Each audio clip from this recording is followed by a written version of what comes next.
How many rogues does it take to light a candle? None, thieves can't.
All right, it's time. It's time. I'm back. I'm back. I've arrived. It is in fact Tuesday. What is it? The 14th. That means half of November is over, which means in Canada, winter only has 4 more months. Yep. Boy, let's face it, it's 5.5. That's okay, because officially today,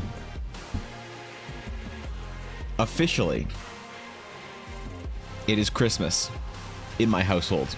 That's right, Ella has Christmas the household. It is a season of joy and lights and getting dark at 5 p.m.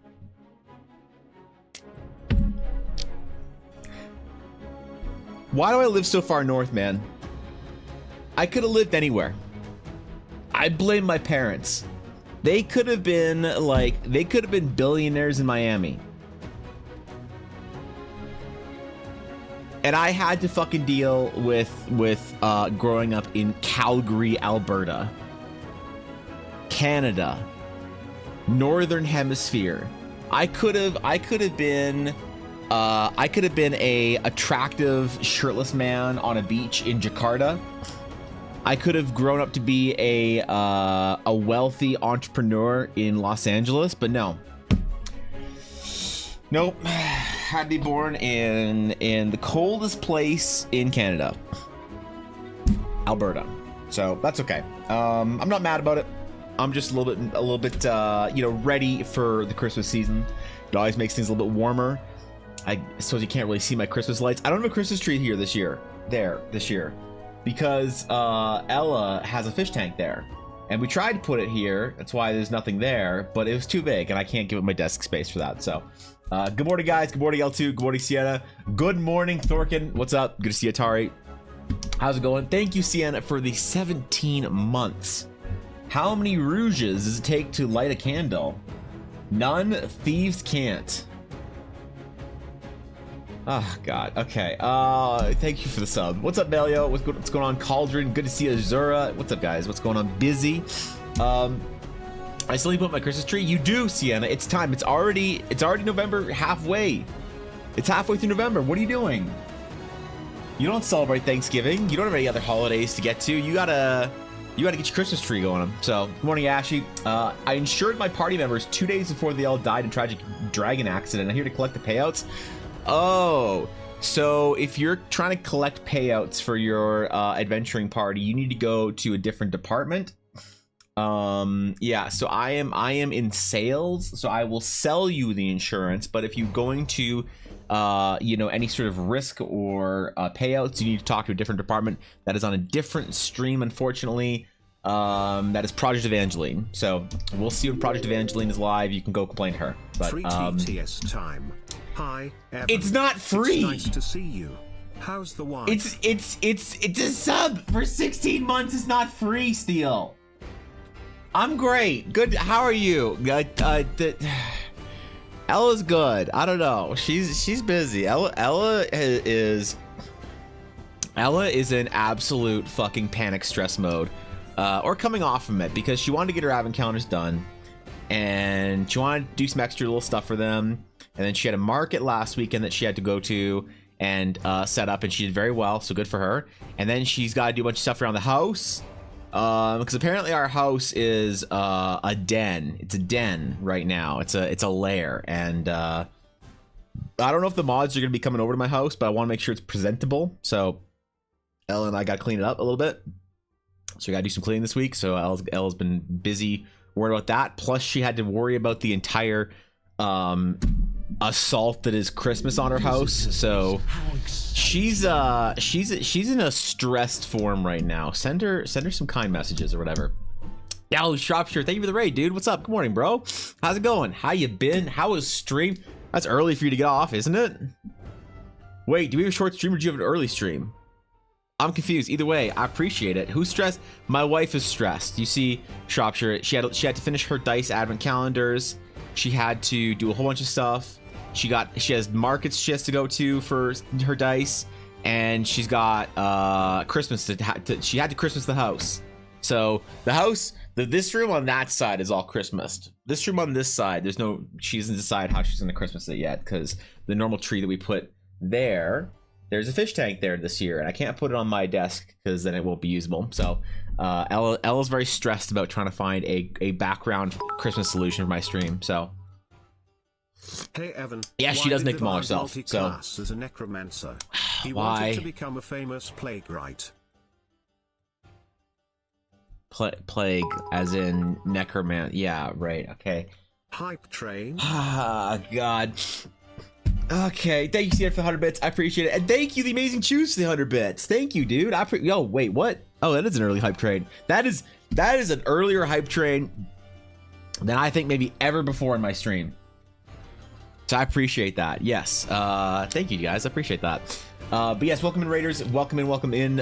Early stream. Hope it was good. Hope it was fun. Rabbits, yeah, she does make them all herself. Ella's a champion. She started making dice for my community, and then she started growing, and now she's a dice maker. So this time, Evan. It was obvious. Okay, listen. Good morning, Gabby. Good morning. Thank you for the bits, guys. I really appreciate that. Seriously, man. I don't deserve that, but I'm honored. Of all the places you could throw your bits at on Twitch, you chose my little stream, and that means a lot to me. That really does. Thank you. Disruptive, how about you? What's the plan for today? Shropshire, I am going to enter a new ascended state.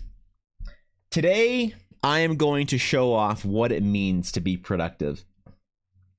We have a character that I have been middling over and attempting to finish for weeks, and today we are going to finish the sketch. This is one of Ella's characters, and we're going to play D&D soon, her and I.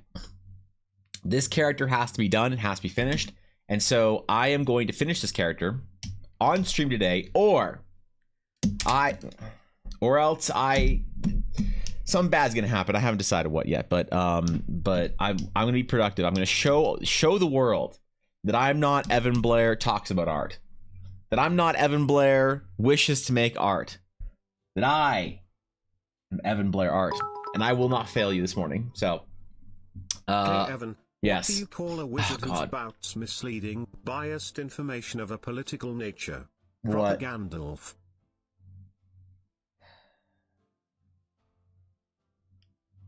Oh god, that one hurt too. Oh boy, thank you, Sienna, for the 100 bits. I appreciate it. Now I've hit 2K words. I feel challenged to productivity. Yeah, please do listen, because I need an aura of inspiration or productivity around me right now. Productivity. Yep. Outdated. What? No, it isn't. Overrated. No. Hype train stalling. Activated. Whoa, hey, listen. Have I guys told you that Ashley's one of my favorite people alive yet today? Have I got over that yet today? I don't know if I have. But just in case I haven't, Ashley's one of my favorite people alive. Yes, Ashley, we are going to be productive today. You know why? Because tonight is something very special. Something very special to my heart, to my stream, to our chat, to our culture, okay? It is... I agree wholeheartedly with Ashley of Heart. Thank you for that a bit, Sienna. Today is something very important, okay? It is indeed my favorite day of the week, Tuesday. And why, might you ask, is Tuesday my favorite day of the week? Tuesday is, in fact, weekly reset on World of Warcraft. And it's a brand new season. The raids open up today. Mythic Plus opens up today. I'm ready. I got gear. I got potions. I got flasks. I got everything. And I'm going to try and see which one of my friends wants to play World of Warcraft tonight. Probably none of them, because let's face it, they're all doing other stuff and people don't play World of Warcraft anymore. And I'm a loner. But Ella and I, at the very least, will probably do Mythic Plus later on tonight. And try and start the season off with a bang, because I really want to play this season. I haven't played World of Warcraft for a couple seasons of the game yet, especially since Dragonflight launched, but I'm gonna try and play this one a little bit. I've been told by my doctor that I have to do things that I find relaxing. He said, what do you find relaxing, Evan? You're too stressed. And I said, video games. And he said, what kind of video games? I was like, non-stressful video games? And he's like, good. Because sometimes my patients say they have to play video games to de-stress. And I don't want you playing anything high stress. And I was like what? He's like Fortnite, Overwatch, League of Legends, Dota, Apex. You started listing off FPS and I was like, okay, he knows, right? And he's like, is World of Warcraft stressful? I was like, no, World of Warcraft is a game made for old, slow, balding men. All right, that's who is the target audience, is middle-aged men in their 30s through 50s who are too slow and old to play real Zoomer games that require attention and adrenaline. No, this is a game for mammoths looking to cross into the bone graveyard. He said, okay, great. Sounds fun. This is relaxing. Good. He asked me if I ever tried Farmville. I was like, God damn it. So I've been told that I need to play more World of Warcraft. I need to relax myself more. I need to show up in a couple months for a blood test to see if my stress levels have gone down. So I'm gonna play the season. I'm gonna try and enjoy it. I'm gonna play some World of Warcraft in the evenings here and there. And tonight is the first night of World of Warcraft Dragonflight Season 3 Patch 10.2. The Emerald Dream has opened, and I need to go collect some loot. I feel like finding WoW relaxing is the same thing as finding the Rage of League of Legends relaxing. Really? This is not, I don't know, man. Like, here's the thing. If you're not in like a raid and you don't have like people like yelling at you and shit, you're just doing Mythic Plus with the boys, you know, it's pretty good. Medically mandated video games, you got it. Farmville boring as hell, but apparently it's relaxing though, right? Your doctor prescribed Farmville. Listen, he knows what's up, but he's also old, so we gotta. I don't know. Is Farmville even still a thing? Does Facebook is Farmville still a Facebook game? Is one question, and the second question is, does Facebook actually even still exist? And can you play games on it? Because last time I went onto Facebook, it was an experience, a weird experience of seeing e-girls that I used to go to school with talking about like baby formula and like mom shit, and I was like, well, I don't want to be a part of this anymore. So I deleted my Facebook off the face of the earth. I went to Facebook. I didn't just close my account. I went to Facebook. I sent them the message and I deleted the account. All data, all in. Ooh, did you break my? Okay, never mind. All instances of me was deleted off of Facebook. All pictures, all posts, everything. I purged the world of my presence on Facebook, and I'm glad I did. So I'm sending my jokes to WoW jokes now. Please do. I was playing hardcore with a full party this weekend, and one of them managed to die twice. How? Stardew Valley would be good substitute. Stardew Valley would be good. I tried playing Stardew Valley, but it wasn't multiplayer. And I think there is a multiplayer mod now, but I really wanted to play Stardew Valley or something like that with Ella. And because Ella and I always liked playing survival games and stuff together. So I don't know, maybe we'll try, because I think they've like added a mod or an official game mode or whatever for multiplayer now. But when I tried playing, it wasn't a thing, and they were like, oh, it's coming soon. And it said it was coming soon for like months. So I just gave up. I gave up. Law's cathartic, losing lane and then winning the game always because top diff, that feels good. Yeah, I don't know. I don't find League of Legends super relaxing. I think I've gotten worse at video games since I stopped trying to play competitive video games. Like at my height, I was Masters in Overwatch. That's the best I've ever been in a video game, was Masters in Overwatch. What's the abbreviation for Death Knight? Decay.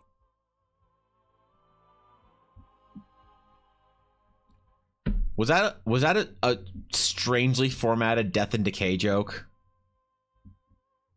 What? All right, you know what?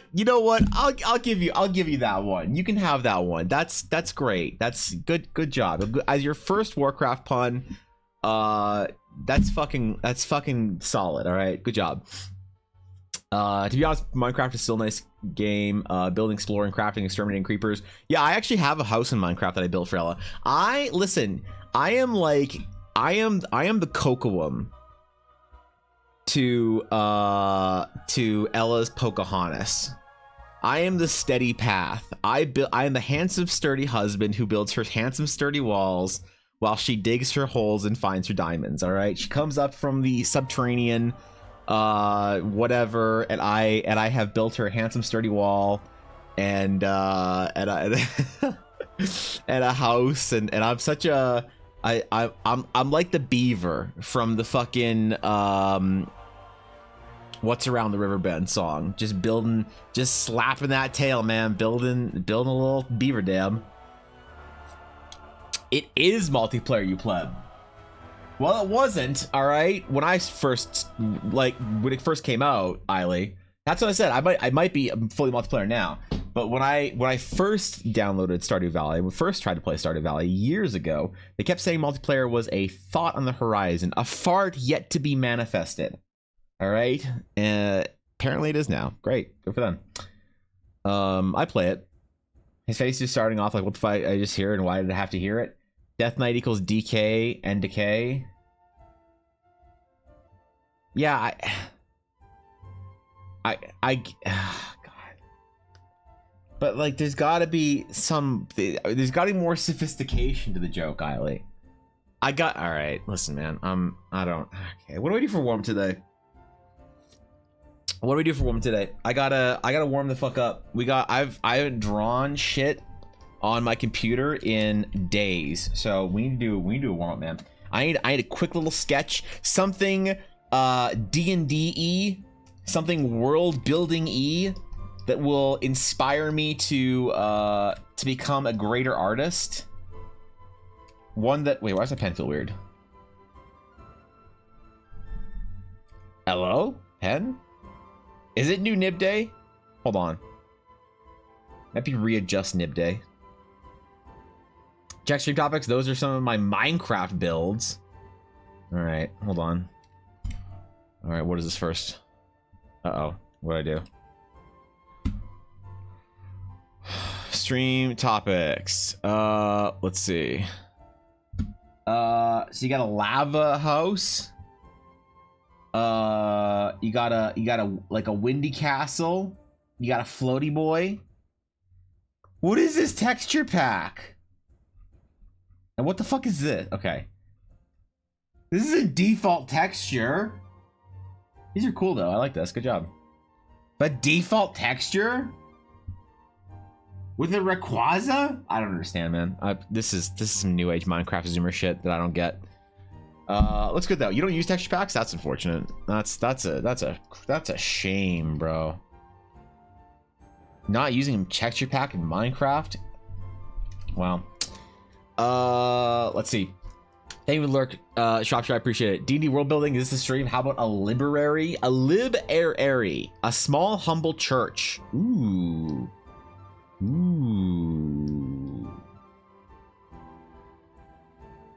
haven't drawn. Okay, hold on. I like that idea. I know nothing wild, but I know enough cringe to spot the right joke for Evan. Well, more of an Ella joke. She plays the Death Knight. All right, a small, humble church. I like it. Why not? Let's try it. We'll do a quick little warm up, and then I got stuff to do today, man. Today is gonna be a productive day. I will finally show all the haters what productivity looks like. Okay? I've been under some serious deep criticism recently. People saying EBA more like EB React. I don't know. I have not earned my space as an art streamer recently, and today I'm going to change that. This week I'm going to prove and show off what it is exactly that makes me the fucking king of D&D art section. That makes me supreme emperor of something mildly important and ultimately unimpressive. So I'm all motivated and shit today. The chat wants a building of some kind. Yep, Minecraft discussions is probably what it is. The only texture pack I use is Continuum, which is basically HD textures or Minecraft that allows for parallax and ray tracing. Well, that's fine. I have used a texture pack called John Smith for the last probably 10 years. I'm a John Smith texture pack enjoyer.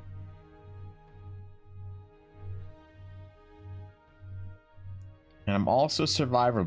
Let's try again. A survival builder. I haven't done a creative mode build in a long time.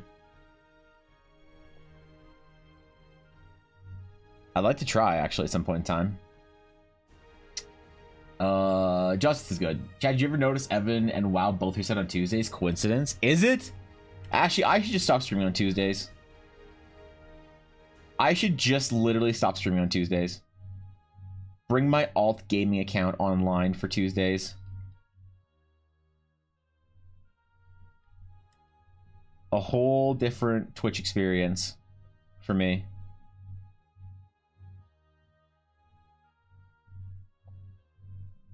And I'll just become an MMO streamer. Maybe I'd be better as an MMO streamer if I just played Final Fantasy XIV and World of Warcraft. And like, what else? I don't know. Are there any other good MMOs out right now? I don't think so. I'm pretty sure all MMOs fucking suck.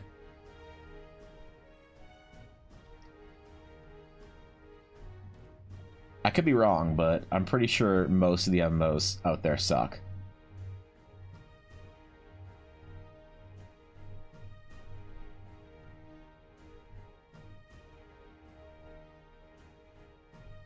Or make this all dilapidated and run down, okay?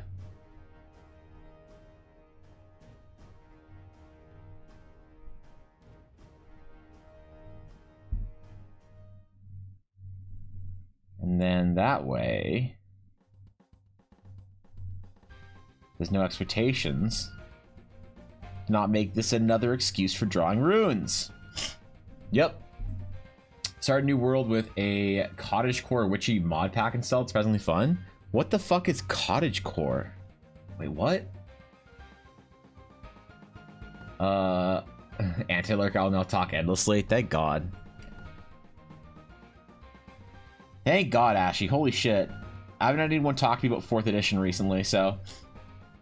Really huge, Caspa, wait, what? In a survival server once made my only base a massive palace in the desert, found gardens and all. Ripped the server though. Man, I was considering creating a survival server for the guild like last Christmas-ish, but I could never figure out how to make the mods work out so that everyone would have the same mod pack, because I'd want to make it so that everyone is on the same like type of mods that Ella and I like to play with. But like the problem is trying to organize that is a pain, you know?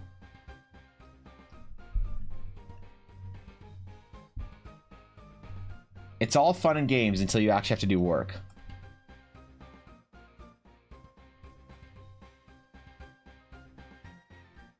And then also how to police the server and make sure nobody's griefing. It's like a whole thing, man.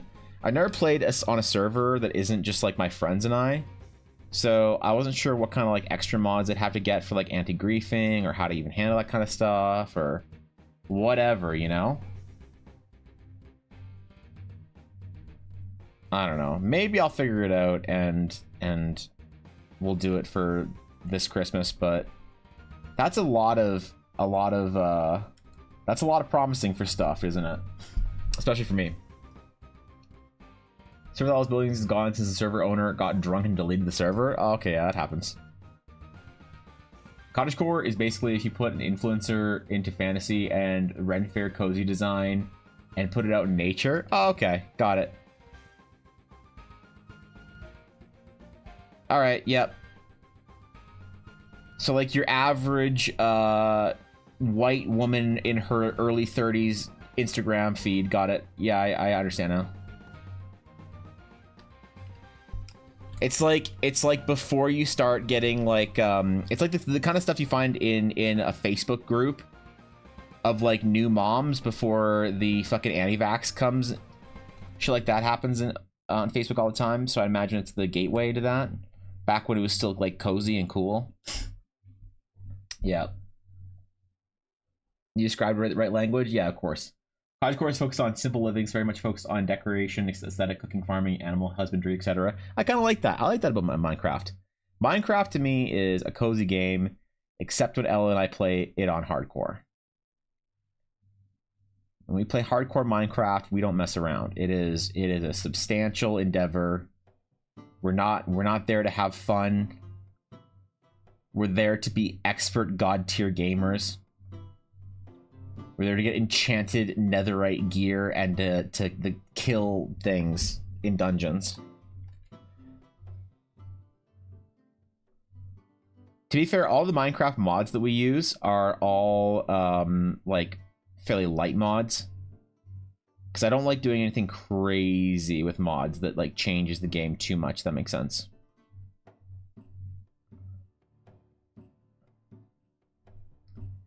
I have yet to complete our base, though. We found a cool little island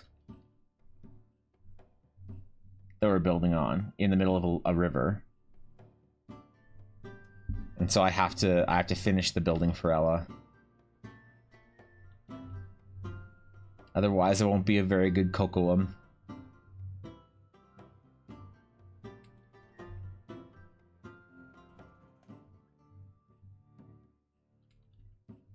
And what else do I have going for me in life? Someone who has been a moderator in a Minecraft server many months ago, avoid that shit at all costs, is so cringe. Minecraft servers? Why are Minecraft... Tell me, Blaze, what makes the Minecraft server cringe? Because, like, I'm willing to listen. Is it getting a bunch of Minecrafters? So, like, let me preface this. We would not make it an open server. It'd be invite only. It'd be TDC members only. And, like, established TDC members. You can't, like, join the Discord and be like, I'm a TDC member. Let me go on your Minecraft server. It'd have to be like, hey, listen, dog. I know you. You can come on the server. Alright? It wouldn't be just an open invite for, Minecraft weirdos. I know they're pretty weird, especially the adult Minecraft players that go server hopping. I played Minecraft for years and legit never been to the end or fought the Ender Dragon. Really? I mean, I guess, you know. You gotta play the game your way. You should try it though. It's pretty cool.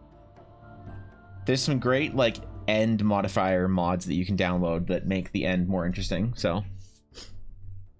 Rather catch the plague than deal with moderating a Minecraft server again? Oh no. The fact that Twilight Forest isn't part of basic Minecraft at this point is criminal. I have not been to Twilight Forest yet. Ella and I have not progressed. We've had the Twilight Forest mod installed in the last 2 games that we've played. We have not yet made it to the Twilight Forest. We were gonna go to get our netherite up, do the nether, do the end, and then go to Twilight Forest and try and beat those bosses, but we have not been yet. We always get distracted and stop playing before that happens. Because you're playing on hardcore, all right? If you die, it's over. If you die in the game, we delete it. Death equals delete. Who's modding the 2 a.m. shift? Oh, do we need to have, like, round-the-clock Minecraft server mods? Is this a thing, really? People actually do that?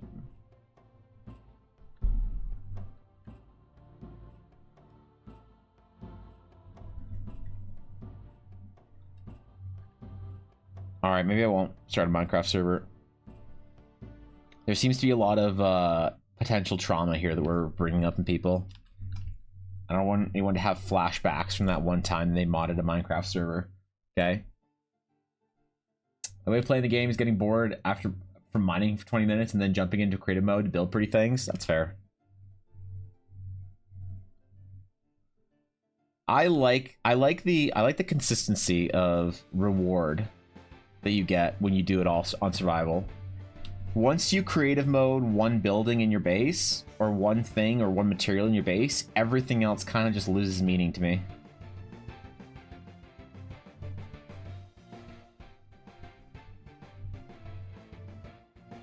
Right? That's the way I always saw it.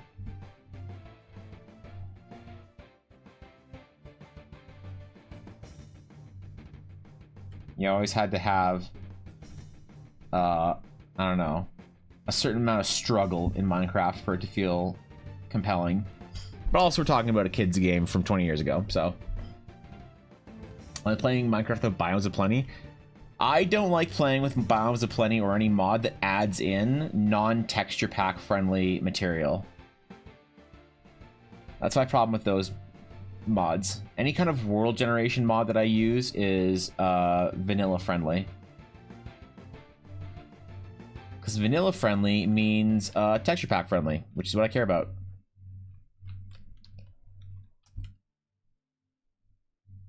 Again, we're talking about a game for kids from 20 years ago, so.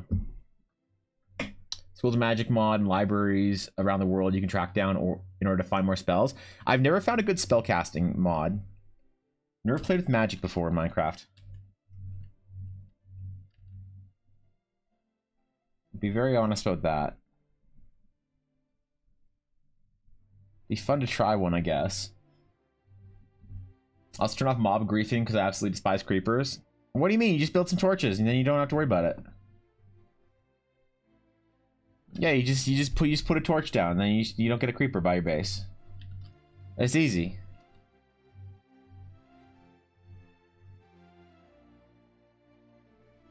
And you don't worry about it. And you don't lose your base. He's pretty simple to me. I don't know. I'm no Minecraft expert. I'm not 11, so...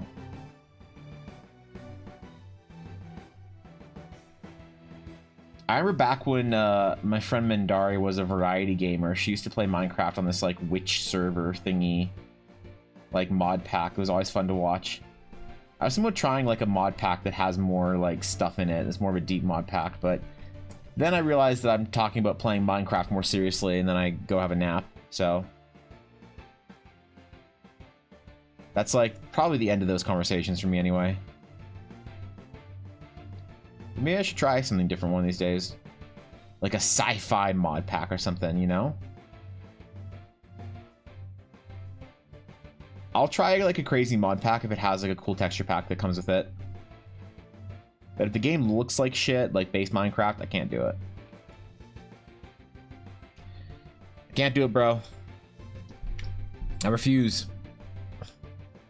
I build base, I build entire towns? I mean, you just build the whole thing. What do you mean? You just put a torch around it. Schools of Magic. Ooh. The D&D one. That's pretty cool. If it's close to server for... Wait, if it's close to server for mods, then we would run into zero problems.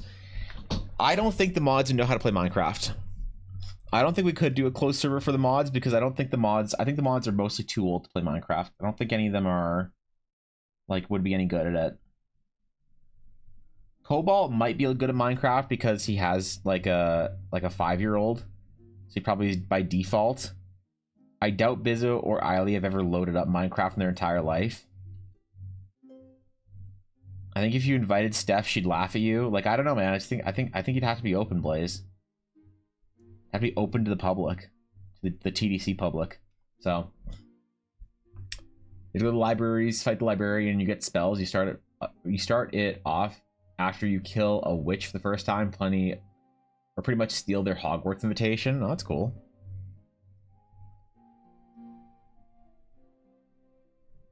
All right, I kind of dig it.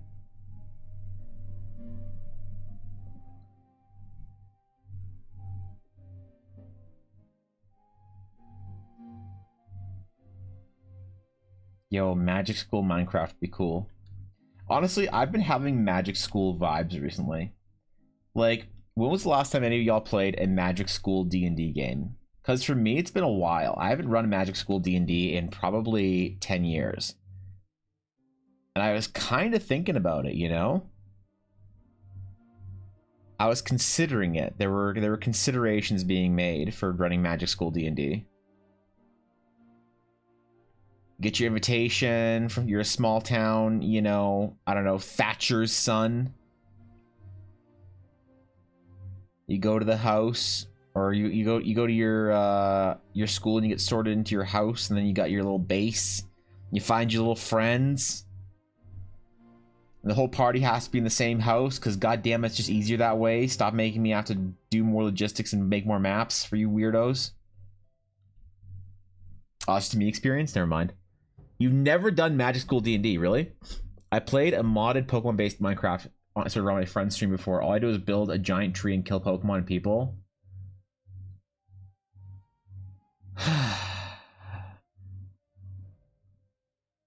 Okay. Alright. Well, I guess Eiley's not allowed in the server. Yeah. Eiley's not allowed. I have a great Magic School in my world, but it's not baked enough to start inside of it. No, I mean, come on. What better way to figure it out than to just like force your players to play in it and force you to run a game in it? You figure it out real quick. You're like, oh shit, I didn't have this figured out. I guess it works this way. Why not? Sure. Okay, cool. And then you figure it out.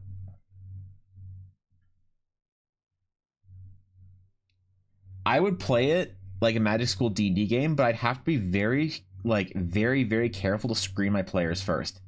The one mistake that people make when playing Magic School D&D is they make the mistake of playing with Harry Potter fans. Because Harry Potter fans, they hear Magic School and their ears perk up. Never, ever, ever play Magic School D&D with a Potterhead or whatever the fucking Potter fans call themselves. Never play with a potty boy. There are some weirdos when it comes to Magic Schools. They start speaking in like shitty English accents. They LARP wear their robes to this D&D session. They take it way too seriously. They try and insert their Harry Potter fanfiction characters into your D&D game, and you're like, stop. Stop, this is a medieval world of swords and sorcery, not 20th century England. Okay? Just stop. There's no magic motorbikes here, okay? There's a cart and an undead horse pulling it, okay? That's what you got to deal with. Love to play Magic School D&D. It seems like such a big hassle to build, though. I'm on it. I have a School of Magic built and ready to go, honestly. Built enough to play a D&D game in. I merely need the time. And I could run a Magic School D&D game. I should create... You know what I should do? There's so many D&D ideas that I want to do, but I don't have enough time for. I should create a Patreon tier that's like experimental D&D. Where I just run experimental D&D for the people on that tier. And it's very expensive, but it makes it able for me to be able to do it every single month. And we just run dumb shit like Magic School D&D or I don't know, different stuff on different worlds. A completely experimental D&D tier where we can fund the development of all sorts of bullshit in the world and run games to like test it out. That's how we get Harry Potter D&D. It's true, most of my players are too in love with half caste martial classes. You're right. See, you can't do it. You can't do it. It's too difficult. They'll start wearing their Harry Potter capes to your game as well. I like the idea of Kitori Academy, to be honest. What is Kitori Academy? It's a really cute game on Steam that hasn't released yet. I was very disappointed in the lack of potion making Hogwarts Legacy. I wanted to mess with the ingredients and make things explode, not just autocraft. I want to play Hogwarts Legacy. When that game is $40, I will consider buying it. That game looks fun as shit. When that game goes on like Giga Sale, I'll try it out. I'll probably buy it and then not play it because let's face it, time. But then one day when I have time, I'll play it and it'll be awesome. You join that tier? I don't know, man. I don't know if it's worth it. Can we use the Anime 5e books for this Magic School D&D? The book is such a fucking meme. I love it. Anime School Magic School is a completely different vibe of D&D. I'm talking about Magic School, not Anime Magic School. Anime Magic School is a different type of game altogether. You don't want to play Anime Magic School D&D without supervision. Like you need a chaperone to be there to make sure nobody gets, you know, emotionally damaged and scarred for well, I was gonna say the rest of their life, but let's face it, it's not that long. It's just Anime School D&D, okay? You gotta protect your players from the weebs in the group if you play Anime School D&D. Because one person's thinking Little Witch Academia and another person's thinking Madoka Magica, and then you can't have the group agree, and then that's when you get problems. That's when you get canceled on Twitter, so you gotta watch out for it, okay? What's your Steam? I'll gift it for you right now. No, stop. It's okay. I'll get it on sale. I feel really bad if people like people have offered to buy me games. Like Aduri has offered to buy me games. Cole has offered to buy me games. And I would feel honestly fucking sick to my stomach if somebody bought me a game when it was new or expensive, and then I didn't play it because I was too busy, and I didn't play it until it was like on sale or whatever.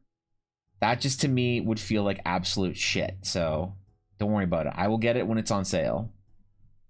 And it'll be awesome and I'll play it. Even if it was on sale right now, I'd probably be too focused on trying to play World of Warcraft right now. But I want a good RPG. How was the story in Hogwarts Legacy? Was it a good, or is it more of a world? I don't know what to say. What is it? World? What do you say when you're? What do you call a game when you're just enjoying the world? Like I know like you call it a theme park game, but but people don't know that term. So like I don't know. Does it actually have good story, or is it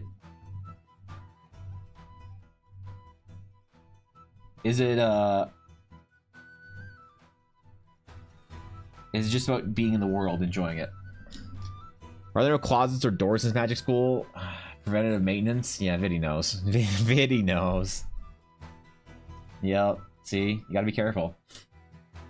I genuinely just want to hear how you're enjoying the game and the things you discover. That's why I like getting people games. Well, I appreciate that, but I would feel honestly really trash if I didn't finish the game, or like didn't even start the game before, like in a timely manner.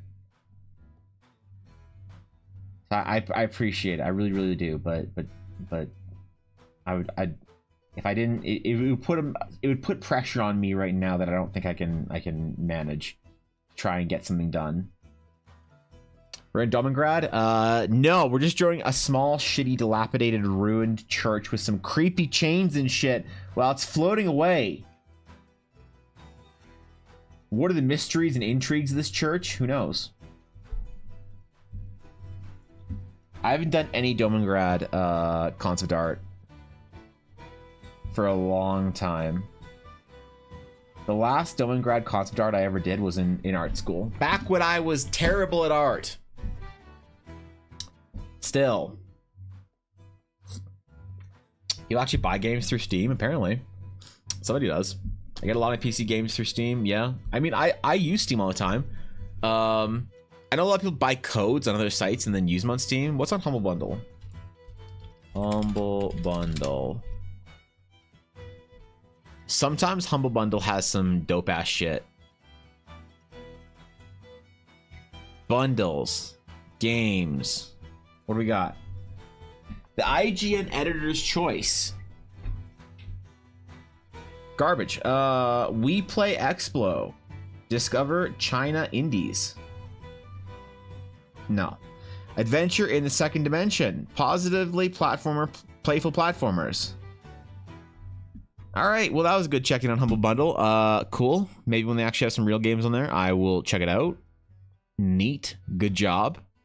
Nice to see y'all on Humble Bundle. You know? Thanks for that. I'm good, though. Is that Anor Lando? Yeah. Yeah, why not? Fuck it. Sure.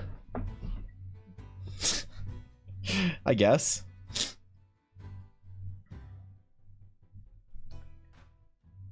Nothing like adding some floating shit into your churches. You know I'm right.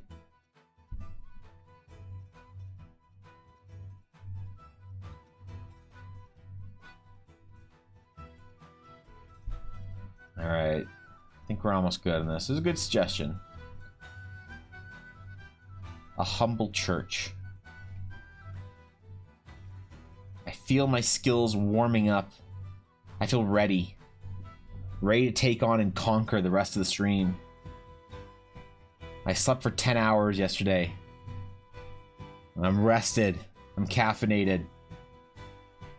I'm motivated. I will demonstrate productivity today. We will get work done, and I will prove myself once and for all the D&D category on Twitch that I'm worthy of being here.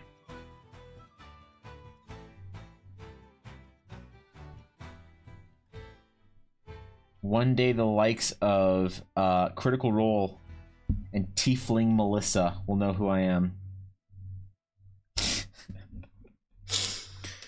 Not gonna ask my progs? Yeah, you're damn right.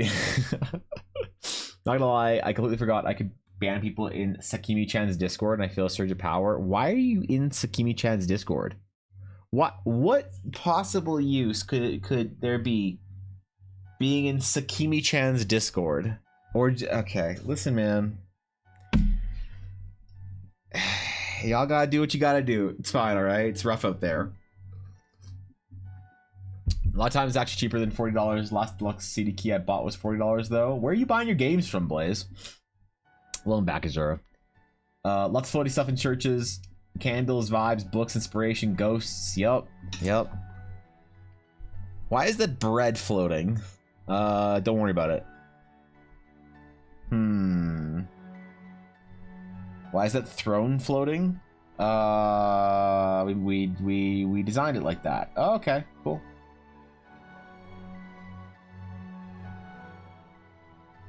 As long as the Masons were you know, consulted first.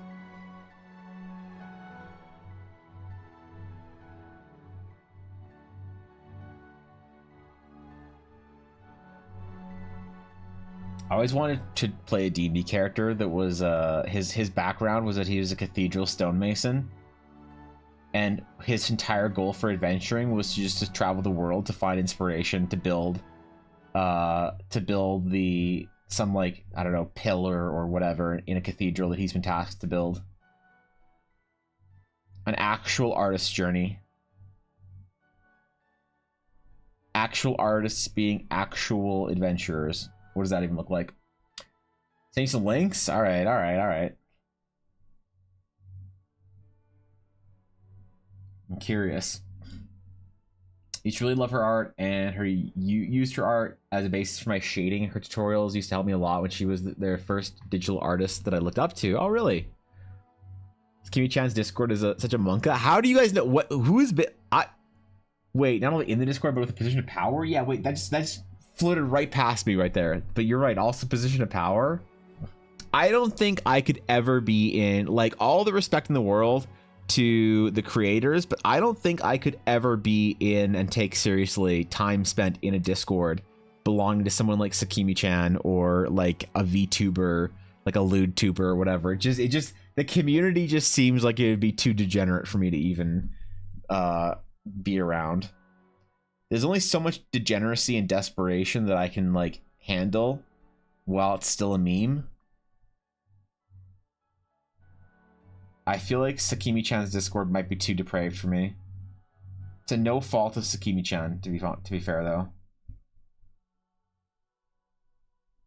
I wonder if poor Sakimi-chan is even in Sakimi-chan's Discord. That would be a surprise to me.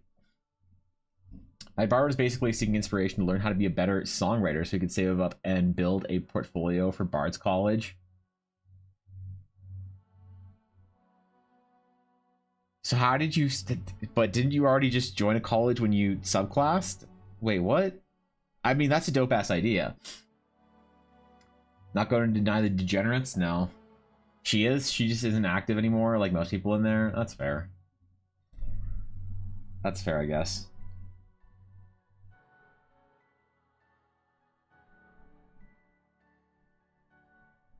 What's she doing? Does she still have like a dope, like a huge Patreon, or is she like doing real shit, or what? What's the? Is it still just like all lewd fan art? There's nothing against that. I'm just, I always want to see original stuff, you know. Your sub ran out. That's okay. Subs aren't worth it. Stop giving Jeff Bezos the money. Twitch Prime only. I do apologize for the ads, though. They're rough. They couldn't afford it, but they have a mentor professor who tasked them with the inspiration project to help them find his inner talent, so he's realizing his path on his own. Oh, I see. Interesting, interesting. So as you are progressing in game, your character's story arc is progressing. I like it. I like alternate sort of ways of progression as a character. Ways to describe your character's advancement in the world while still making sense of the fact that they, you know, that they are an adventurer that is leveling up and moving forward, I guess, with their skills and abilities. To me, that's the good shit. Then again, I like a different kind of D&D, I think, than the average person. So I shouldn't really talk about what I like in D&D. I don't think it's the common experience for D&D players anymore. I think I'm too old school, too boomery, too ancient.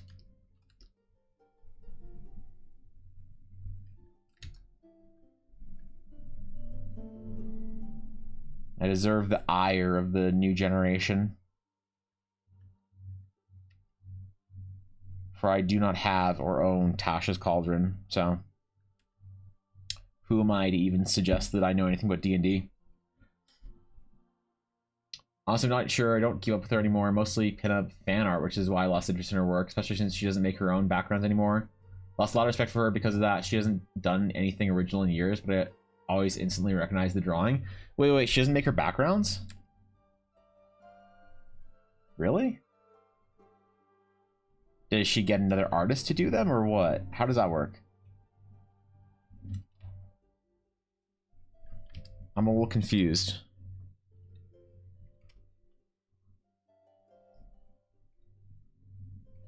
Why does my pencil tool feel weird?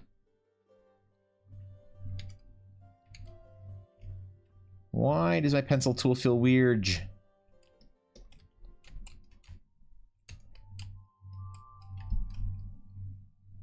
Okay, never mind. No, we're good. We're good. We're good. We're good. Yeah, we're good. Use stock photos, dead ass? What? Okay, hold on. I need to investigate this.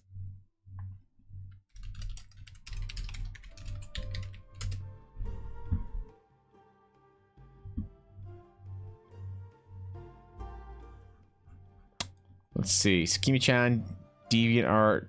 Where was something recently uploaded? Gallery. Brand new art. Published 3 days ago.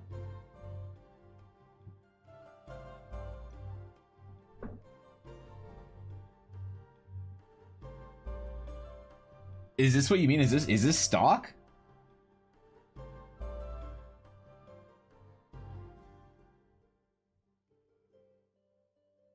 Is this just like pulled from somewhere or whatever? Hold on, this might be a little bit different. Let me go to more of an illustration. Sure. Put in a new tab. Oh, okay, hold on. Is this what we're talking about? Okay, like, is this a stock image?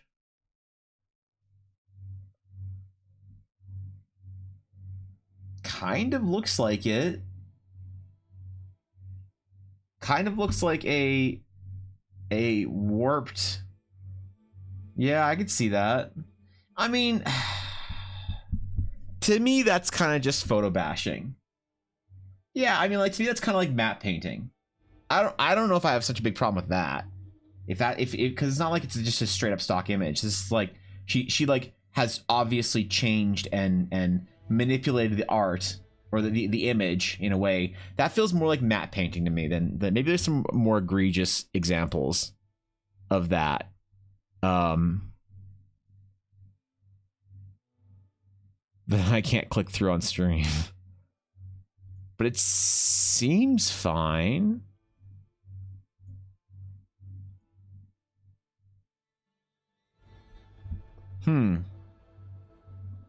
Risky click, Evan. Risky click. All right. You hate photo bashing. Uh-oh. Well, there it goes. I think I'm on the right brush. I think I'm on the right layer, Viddy. Something just feels weird about it today. Maybe I need to restart Photoshop. That might be it. Sometimes that helps. Yes. All right, let's try it. Let's try it. We're restarting. So I want to finish this today. No clicking through stuff on stream. Yeah, nope. Nope. All right. We almost took a fucking 3-year vacation.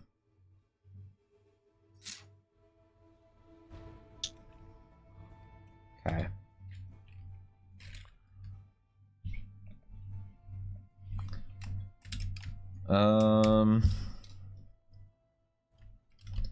Okay, I think that... Are we sure if that's right?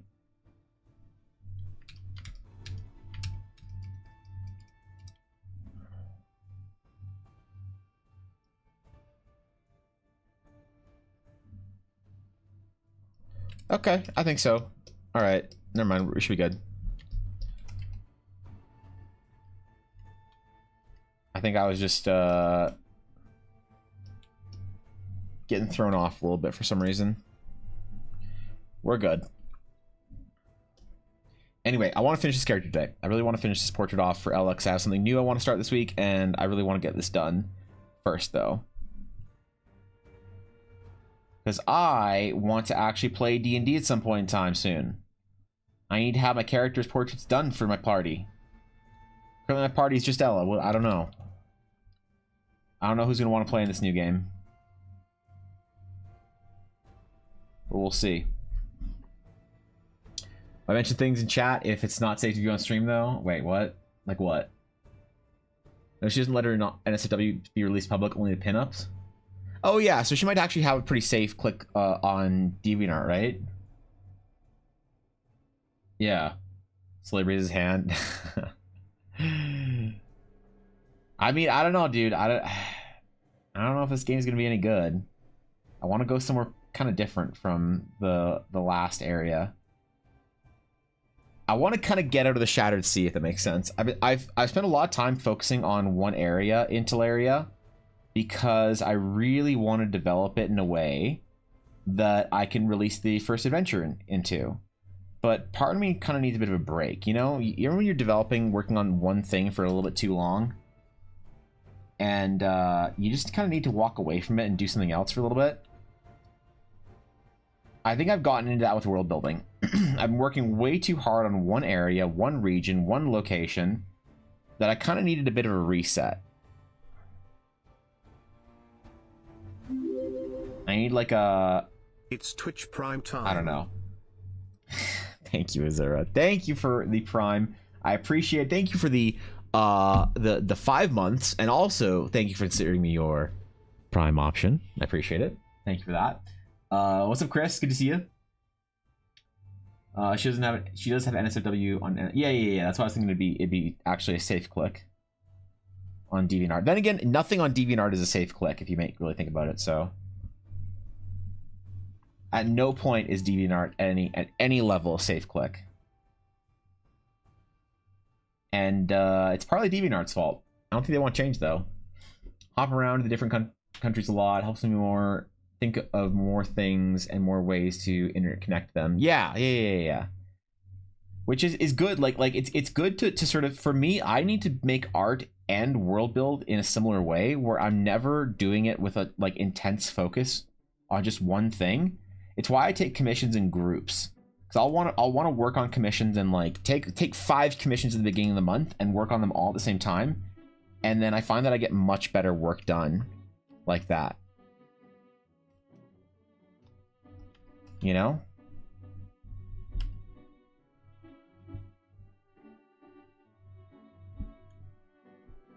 Maybe that's unique to me. Maybe it's not. Maybe other artists feel the same way. I don't know. I don't know any other artists. I feel like I need to make friends with like professional artists so we can complain about stuff together, but alas, I'm not good enough to get into those groups yet, so one day. DeviantArt is scary because there's so much AI art now. Yeah, I mean, it's the same with ArtStation. There's not really a good art platform anymore. You can't really get away from it, which really sucks. There's AI art everywhere, and it's like, I don't know, man. It's just boring. I just want to see some original cool shit, you know? Yeah, what's up, Fishy? I'm new to D&D and I've never played a session. Really? Chris, you never got a chance to play a session yet? What do you want to play when you get a chance to play it? Do you have like a character in mind that you want to play, or what? What are you thinking? What's your first character, your first story gonna be? I hate AI art. Yeah, I don't know. I don't have a strong opinion on it.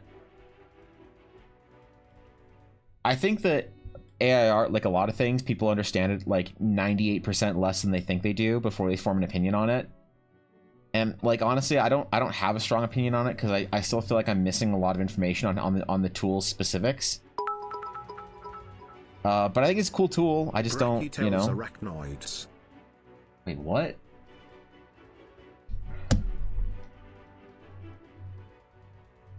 Am I gonna regret searching this, Aduria? You know I don't like spiders.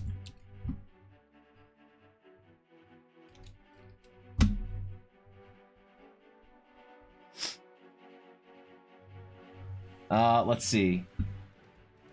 The Southern Mariqui. Oh, that's a great monkey. That's a fantastic monkey. That's a 9. That's a 9. That's a 9.5. That's a 9.6 actually. That's a great monkey. Yeah. Great start for the day, Aduria. Great monkey. That's a fantastic monkey. Look at the length. Look at the lankiness. That's a great monkey, bro. Excellent choice for this week. Good shit, man. Good job. Goblin Battlesmith. A Goblin Battlesmith. Really? That's an uncommon choice, I think. I dig it. A goblin, though. Not a lot of people want to play a goblin for the first characters. Most people want to play the traditional, you know, elves and humans and orcs and things like that. I admire the desire to do something different. Honestly, more power to you.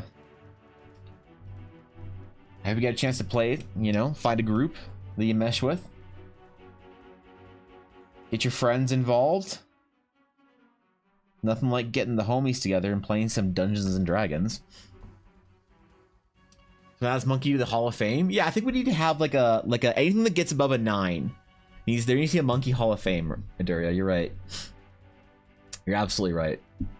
Preferably a goblin that looks like a midget beast boy. Well, I don't know if D&D has those, but good luck. Looks at my Twitter, realized I can't share my favorite artists. Yep. That's the way it is, unfortunately.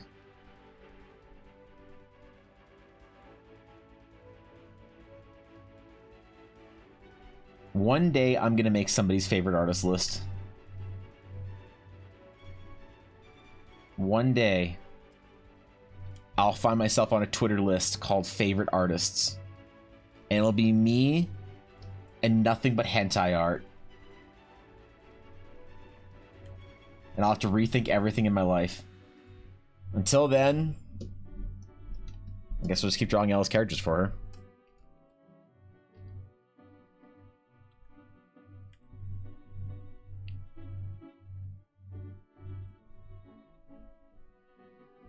I need to ask Fishy about her opinion of Charlotte. And Charlotte's resting bitch face. I know Fishy's an expert, so... That's my list. That's what my list looks like right now. It's just me and hentai. Really? When do I get to do my 4E speech? Probably around the midway break. I'll start complaining about 5th edition, and whenever I start complaining about 5th edition, that's probably a good time to go on a monologue, like a Braveheart style monologue. If they can take our rules, but they'll never take our RP. You know? Love a dangerous woman? Yeah, right. I had the weirdest compliment on my art the other day, Fishy. Somebody told me that I had a great ability to make badass bitches that don't throw their femininity in the garbage. And I was like, that's a compliment, right? That's a compliment, right? That's a W. Right? To be fair, it was from a D&D player. So, I think they're just trying to get art from me. So, I don't know. That is very much a compliment. That is a fantastic one. Is it? Excellent. Okay. Excellent. Good.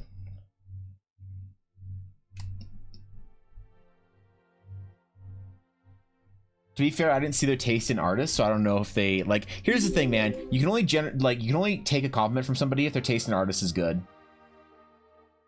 You can still be gracious about it, but does it actually matter if their taste in artists is like shit? You gotta always like, I don't know, evaluate it. Nix, thank you for the 20-month sub. Holy shit, Nix. Thank you, dude. I appreciate that. How you doing, Nix? How you been? How's art been? What is up? How games been? Honored as always, Nix, to have you here, my friend. I appreciate that. Balancing those two things can be hard for a lot of people. Good is a relative compliment. Wait, good is relative. A compliment is a compliment? No, that's not true. That's not true. When one of my parents' friends says that I'm great as an artist, and I should draw their dog for them, or like they're like, your art's really great. One of my favorite artists is the guy who does Calvin and Hobbes, and you're like, oh, great, thanks. It's like, imagine Fishy, okay, just imagine this. Imagine somebody says, wow, Fishy, I love your story, your D&D story. Like at the end of your D&D campaign, they say, I love your story. And you say, wow, thank you. And you're like, yep, your story of your character was so great. And you're like, I appreciate that. Thank you. And they say, yep, I'm a big fan of, what's the fucking fanfic website? I'm a big user of whatever the fanfic website is, so I read a lot of great stories, and yours is one of my favorites. You know, what the fuck is that? It's like 4 something or whatever. Just imagine you get that compliment, and you're like, ooh. Ooh, yeah, I don't know, man. I don't know. Not 4chan. No, the other one. AO3, yes. I'm an AO3 mod, so I know lots about good stories. So your character story was great. Good job writing it. Right? Like, would you take that as a compliment? I don't know. It'd be different. All right? So yeah, maybe a compliment isn't a compliment. You know? I'm just saying. We gotta temper these things, right?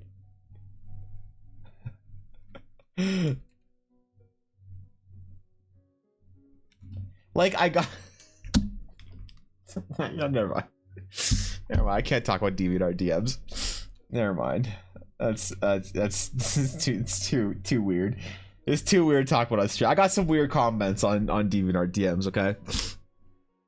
All right. You leave Bill Watterson alone and build my childhood. Okay, I'm sorry, but fine, video. I'll leave sacred ground sacred.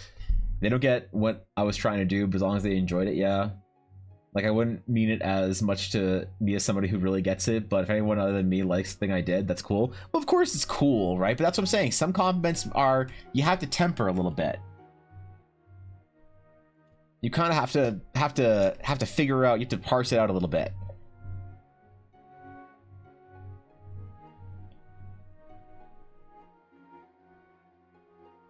So I gotta figure out if I was actually being complimented or not.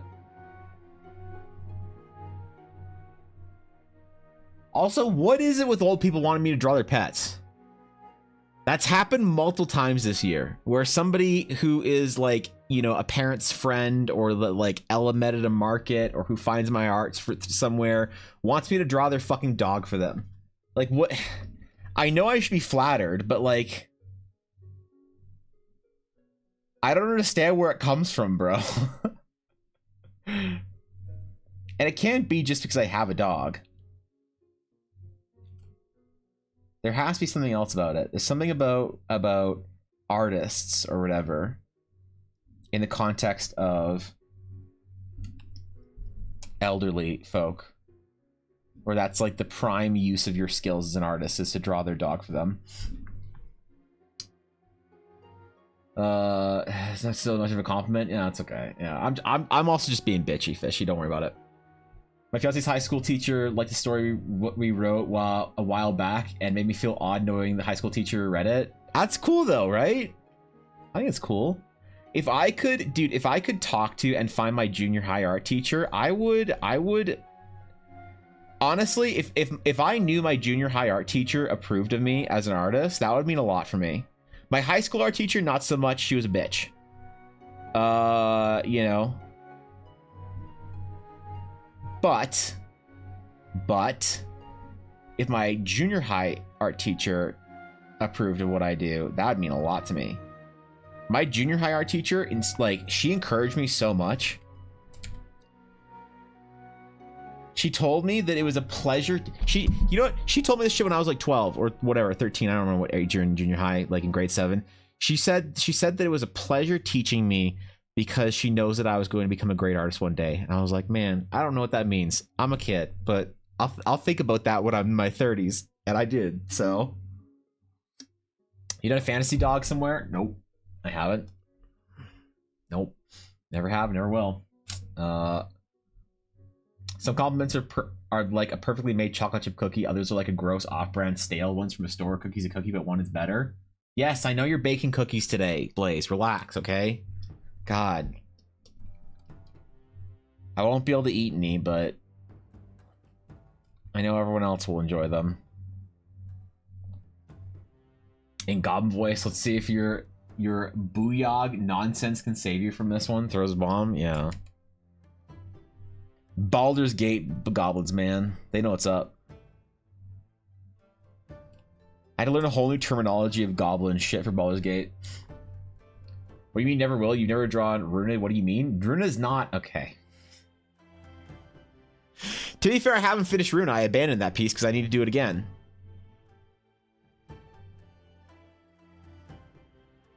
Runa, I messed up on and I need to redo it.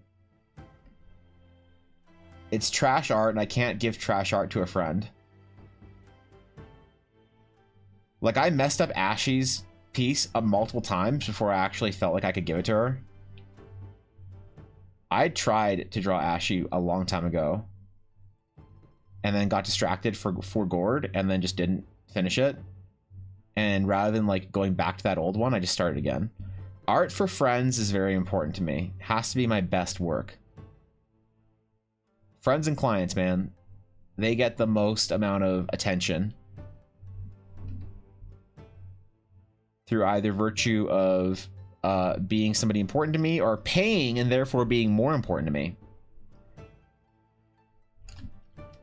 Who says art isn't pay to win?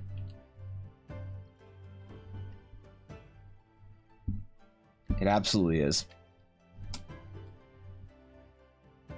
Not baking today. I already baked. Okay, yeah. How many bits for Yuna again? How many bits for Yuna? Dude, it was like the goal was astronomical. Okay, it's not happening. I know I've done my job when you break your sentence halfway through and you hang your head.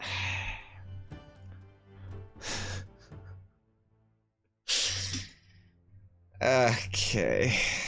All right. Okay. I thought it was pronounced Aruna. Well, I mean it is. It's just there's a shortening, a nicknaming. Also, if I pronounce it Aruna, then I suffer more of Fishy's Awuna jokes.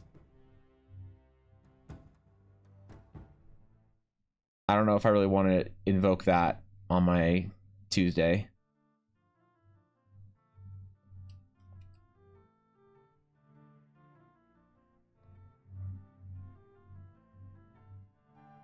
That's a lot to take in for early day of the week, I guess.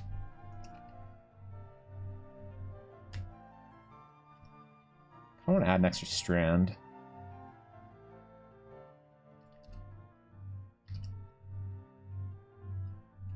Yeah.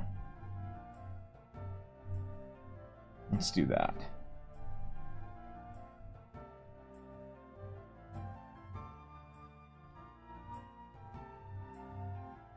I kind of want to do a commission for somebody at some point in time where they ask for, like, I don't know, nothing that's like an existing meme. No dog girls, no fucking elves. Something, some kind of like little gremlinly creatures or whatever, so I can kind of break from this trying to worry that every piece of hair is perfect and everything, single detail is flawless. Or just kind of draw just a messed up little creature or whatever. To be fair, you said at the beginning you wanted to experiment with something new when you drew Runa. Yeah, I shouldn't have. I should never experiment on something that means something to somebody else, right? Experimentation should be for your own time, for your own art. It shouldn't be for other people's art, so that's not a good place for it. Please draw me.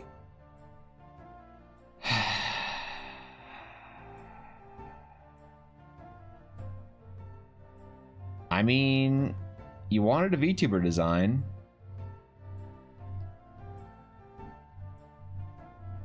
I could just draw Caveman SpongeBob with fox ears. You know? That's not a bad idea. Also, choosing Goblin will force the DM to be more creative than just copy-pasting goblins in every dungeon. Why can't you have more goblins? And wait. Why is it... What DMs just copy-paste goblins in every dungeon? I haven't used goblins in any game probably since like 4th edition. Like, actually, no cap, I probably haven't used goblins as enemies in like a decade. I feel like kind of DMs are so uninspired. Yeah, find yourself a better DM, I guess. But I like it. Good morning, Azalea. What's up? I had perfect inspiration for the gremlin thing. Yeah, just Caveman SpongeBob with fox ears.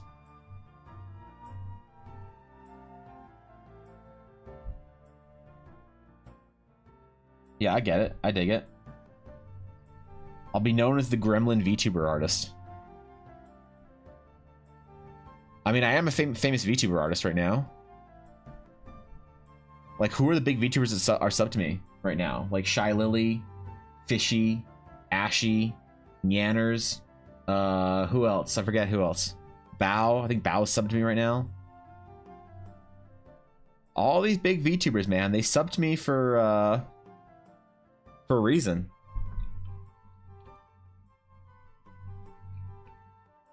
All we need is like Fillion and Zentreya and a couple of others, and then we'll just have a monopoly over the artist on Twitch with the most VTubers subbed to him. That'll be a stat that matters to somebody somewhere, so. If I haven't fought a goblin in years, I want to fight a goblin. Alright, we'll fight some goblins, it's fine. Yeah, it's fine. Brachytels hypoxanthus.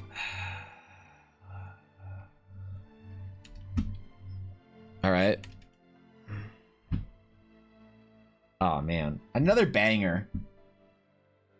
Anytime you have a good monkey with good lankiness, but also potbelly, that's a great monkey.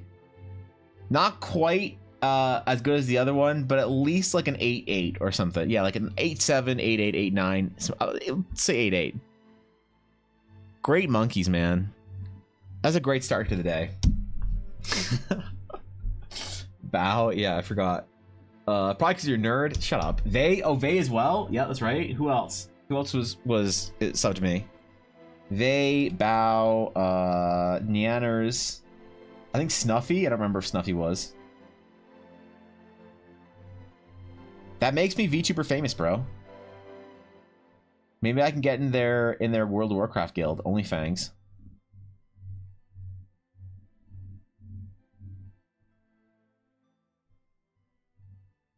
Wonder what I have to do. Is ever the eventual VTuber D&D game ran by you? True. Because let's face it, Nick. Honestly, truthfully, likely if I'm ever to play a D&D game on Twitch, it'll only be with my VTuber friends. I think that it's so much easier to run D&D for a bunch of VTubers than it is a bunch of people on cam. The thing is, I need a VTuber model for myself. I need a DM VTuber model that I can have for myself. So I need to make that first in VRoid or something. And then I'll be ready. How much for a commission? A chibi goblin throwing bombs? I don't really do chibi stuff. I mean, my commissions are unfortunately delayed from the formal opening, but I said they would this week, so I don't think I do chibis all that often. I don't know if it'd be really good at drawing chibi, to be honest. I'm probably not the right artist for that if you're looking for chibis. The closest thing I do to chibi stuff is my emotes, and those always take me a lot longer than they should, so probably not the right artist for that.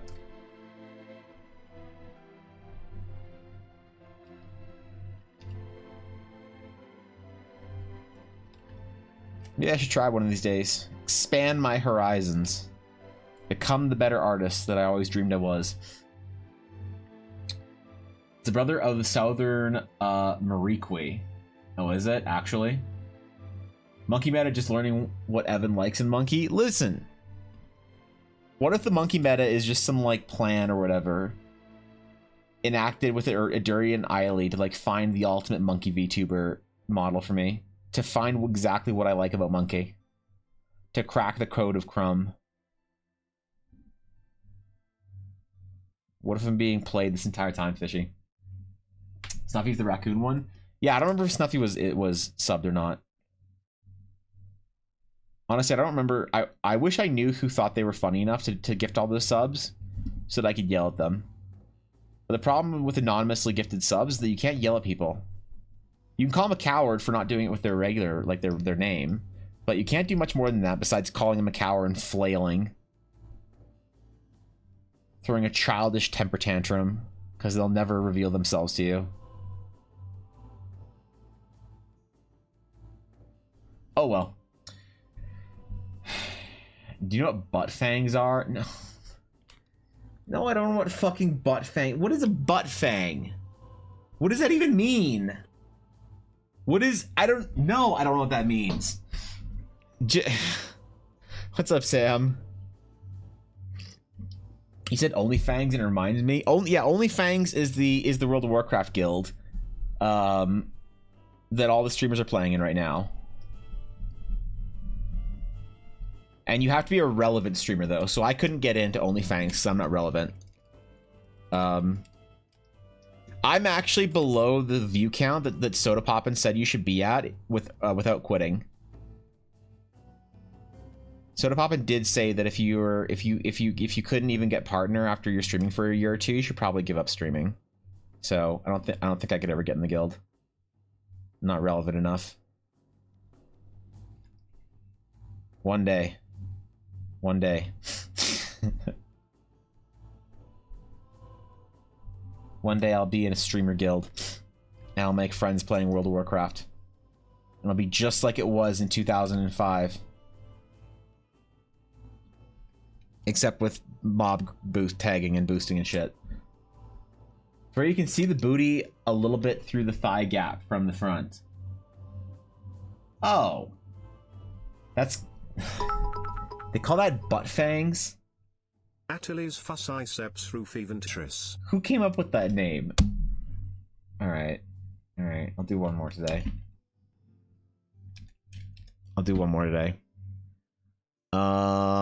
Colombian spider monkey.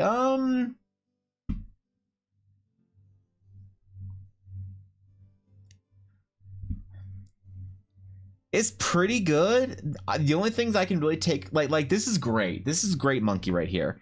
The only thing I can take points away from is there doesn't appear to be enough of a vacant, stupid look in their face. There's like some thoughtfulness or contemplation in their gaze. And I find that the best monkey have like a certain vacancy in their face. So yeah, I don't know. Great monkey. Not quite as good as the other ones. We'll probably do like an 8.6, 8.7, but overall good monkey. You know, 0 distractions. I'm not being distracted. I am being productive. This is productivity incarnate. Look at all the stuff. Look at all the stuff we've done. Look at all the character being drawn. Look at Ella's character. Look at how pissy she looks. Look at how angry and moody she is, just like Ella. This is the most portraiture of Ella I've ever done. She even has e-girl freckles. Nobody ever talks about the e-girl freckles. But Charlotte has them. They look like the emo guy you managed to make friends with in high school that isn't quite all there. Oh, that monkey's just off there listening to My Chemical Romance somewhere. Yeah, probably. We need a lanky, pot-bellied monkey who looks like Yuna. Understood? The best monkey, the highest possible scoring monkey.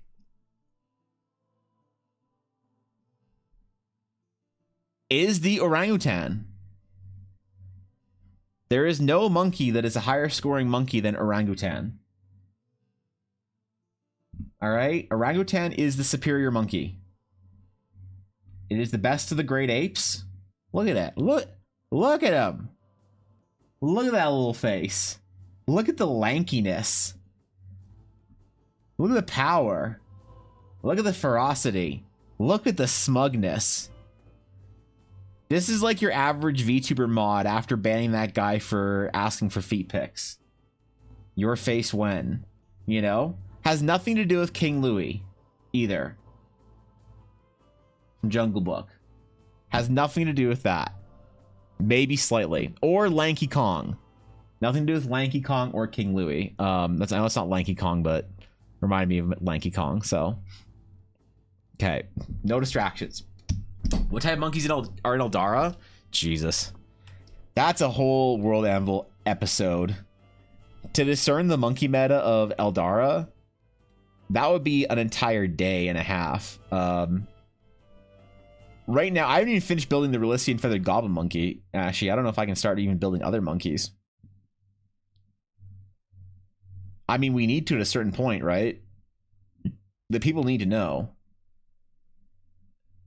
And I need to be there for them. I need to be there for the players, the world builders. You solved the monkey meta with the orangutan? Did I?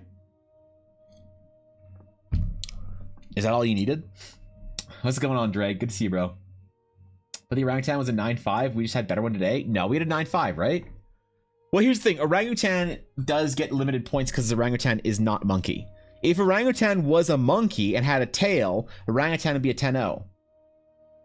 But like, that's about as close as we can get. You could get theoretically a higher score potentially, but nothing would embody monkey quite like orangutan does. All right, even though it has to take points off for not even being monkey, which is still impressive, I think. I don't know. An impressive score in spite of not actually being monkey.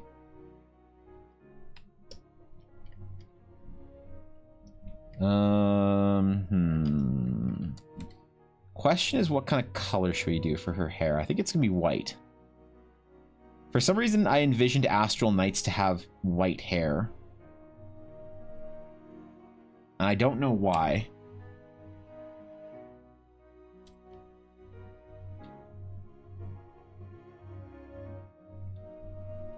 But that's where we're at right now.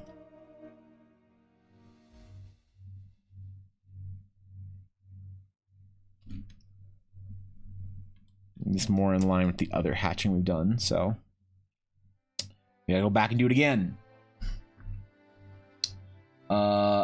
Monkey's a state of mind. Monkey is less of a creature that one can observe in the wilderness and more of a state of mind, a matter of presence that everyone tries to be, an ascendancy, a dharma that one tries to achieve. See that? A little bit of a Sanskrit word in there. Y'all impressed with my pronunciations of Sanskrit words? What's up, Steph? The actual powers coursing through them cause their hair to turn white and silver. Maybe, but I feel like there's gonna be a lot of people that want to play Astral Knights that don't have white and silver hair. And there already is a silvering thing that happens. Oh my god, what if Natalie is an Astral Knight? What if Natalie was an Astral Knight? And we didn't know at the time. Oh my god. I'm either a genius or lucky. One of the two. So The Witcher? No, not quite The Witcher. No, unfortunately not The Witcher. There's no growling, so. Yeah. Macaques give a lot of monkey energy. Macaques are pretty good, you know? Working on personal branding social media today. How's you? Wow, that's a project and a half, Steph. Goddamn. I'm impressed and inspired to do more in my life. Just by your sheer presence. Today is no exception to that.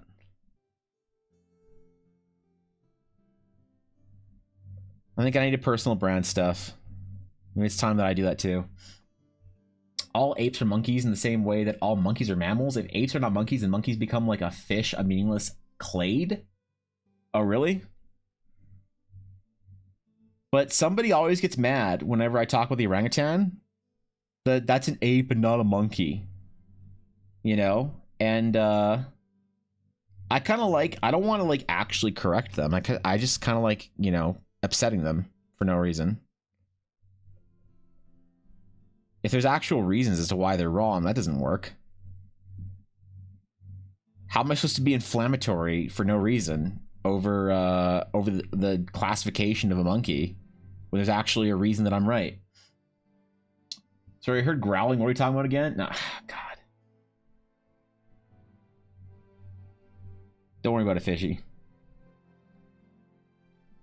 Yeah, don't even. Fishy, there was a new quest in the new World of Warcraft zone that made me think of you. You have to like defend this carp as it's trying to swim up a bunch of waterfalls to become the fancy spirit carp. I felt compelled to do the world quest whenever it's up, just because I feel like I'm helping you in some roundabout way.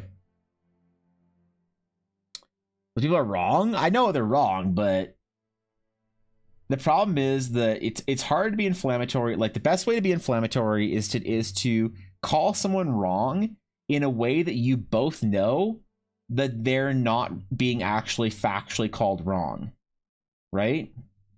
That's the best way to be an inflammatory weirdo asshole. which I enjoy doing once in a while, and I take that out on monkey enjoyers and World of Warcraft players. So we can't take away all my fun, right?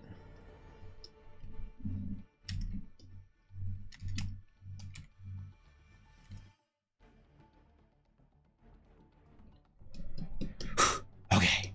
Yeah, what if Natalie was an Astral Knight? What if she was the first Astral Knight? Hold on. She kind of was the inspiration for Astral Knights.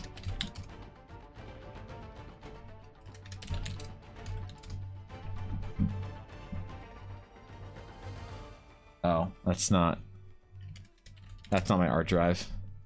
There it is. What if she was the first? The first ever designed unofficial Astral Knight.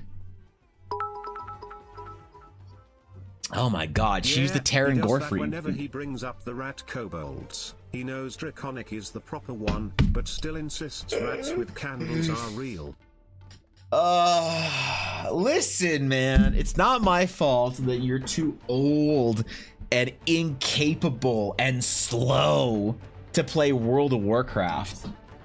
Listen, bro, I'm sorry to hear that you're just too sluggish and ancient to be able to play a real game like World of Warcraft. But when you decide that it's time to play a real game, a man's game with big, hairy, sweaty, crying men, I mean men, you let me know and I'll give you a friend request, what is it called, a recruiter friend code for World of Warcraft, the greatest video game ever made, the greatest MMO on the market.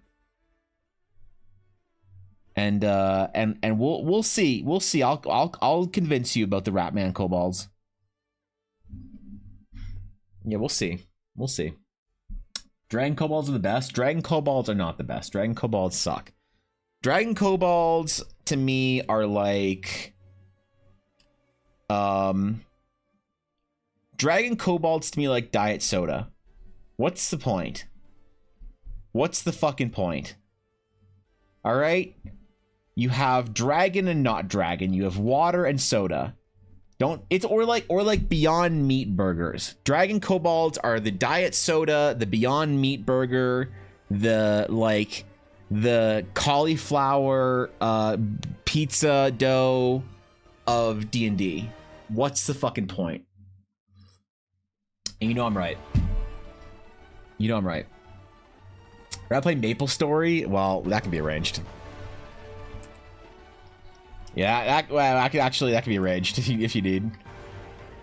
My character or my account on like my Battle.net account was the same name as some like big Maple Story creator. So every once in a while when I go into when I used to go into like Overwatch games and stuff, I used to get people saying, "Are you the real this guy?" And I'm like, "What?" "Yeah, this guy. Are you the real this guy?" I'm like, "No, I don't know who the fuck that is." They're like, "But your name?" And I'm like, "It's the name of a tree that grows in Asia, you fucking weirdo." They're like, oh, I thought you were the real this guy. Oh, that's too bad. I'm like, shut up. So, I don't know, some Maple Story creator. You're wrong, but it's okay. You can be wrong as you want, Evan. Listen, I live my truth. I speak my truth. You do what you do, Fishy. You gotta live your own life. It's not up to me to proselytize the glory of the kobold. Leave my diet foods out of this. I mean, listen. What's the point, Nix? Drinking a Diet Coke. What do you mean? Just drink water or a real Coke. Fucking diet, get out of here with that garbage. Get out of the fucking cauliflower crust pizza. What are you trying to do? Eat pizza? If you want to be healthy, go eat fucking ground turkey and salad. Don't try and justify it as being pizza. I'm very opinionated about this. What's the name? It was Zelkova. Zelkova, right there. That was my Battle.net name for a long time. And apparently Zelkova is a Maple Story creator.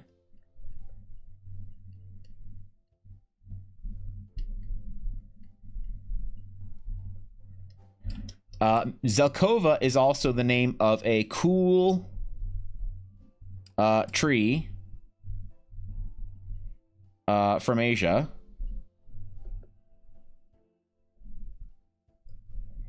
And that cool tree from Asia inspired the name of a game from a character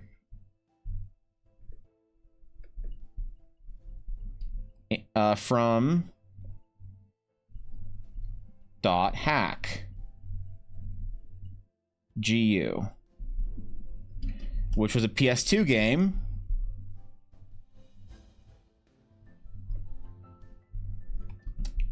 for old people. All right, and that's where I got the name Zelkova. Not from some fucking weird MapleStory creator. I heard MapleStory had a lot of problems with certain kind of criminal activity in their community, so I kind of don't want to be associated with MapleStory at all, if that makes sense. So I used to find it a little weird because MapleStory fans were kind of cringe, but now it's like kind of creepy, and I don't want to be associated in any way. Why is my keyboard not working? Why can I not control Z anything? All right, we're good. I don't know what that was. Weird. We're chatting about Seraph. We're chatting about D&D characters, and the ultimate reason why the World of Warcraft kobold is the superior kobold. Sorry, that's what we're talking about. Sounds like a Czech surname. A lot of people. So you know, honestly, it was kind of funny actually, Sam, when Russia decided to install the war patch, and they raided Ukraine last year. All these people in Overwatch would start cussing me out because they're like filthy Russian pig, and I'm like, what? They're like, your name, you're Russian. I was like, oh, nah, bro, I'm actually Ukrainian. They're like, that's a Russian word, I know. I'm like, do you know the difference between the Russian language and the Ukrainian language? And they're like, well, yeah, one sounds like Russian, the other's like sounds like French or something. I don't know. I was like, wow. Sorry to break it to you, but I think probably 98 out of 100 people that you talk to, and you give them both Russian and Ukrainian, probably wouldn't be able to tell the difference. Certainly not in America anyway. So I got hate for that name on Overwatch. I was discriminated against. As a proud Ukrainian Canadian. That's okay. It's Overwatch. What do you expect? Cauliflower's actually nasty. Awesome, true. Dude. Yo, Migs, bro. Holy shit. Thank you for the 23 months. Migs, it's almost 2 years, dude. Migs, I will do my best, but only if you continue to be a wonderful, wonderful human being. Thank you for the sub, Migs. I hope you're having a wonderful time today. Wonderful weekend, a wonderful week. Starting anew. Because you deserve it. And I appreciate the sub and the support. There's a long ass time to forget to cancel your sub to my channel, so thank you, Migs. Sure, I got a lot of hate for that. Yeah, I mean it happens, bro. It happens. It's just funny. It's just funny because a lot of people because people would sometimes would go because you have that name that looks like it's a Russian word. I think it's because the Zelkova tree, I'm pretty sure, is named after some Slav scientist or whatever. So I'm pretty sure that's why it's an Asian tree with a Slavic sounding name. But I get people who come into the games, they'd be like, yo, привет. I'm like, what? Привет, Zelkova. I'm like, what? Oh shit. Привет. They're like, Ukrainian. Leave game. I'm like, okay. Okay, sorry. Sorry. I'm sorry. I won't speak Ukrainian anymore in Overwatch lobbies. My bad. I'll keep my privits to myself.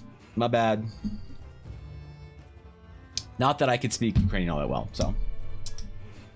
Isn't a lot of very mutually intelligible? Yes. Yeah. But the languages are also, here's the thing. There's lots of Ukrainian people that don't know how to speak much Ukrainian and can speak, but because Russian is their their native language. There's a large portion of Ukrainians that speak Russian as opposed to Ukrainian, and not in contested areas, but just in the countryside.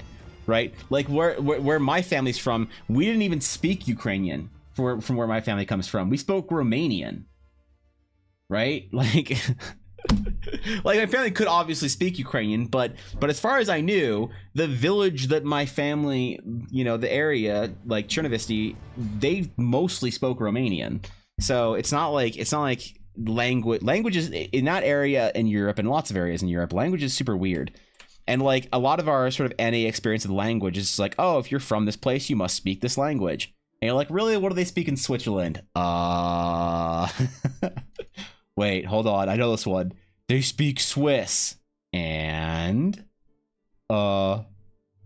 French and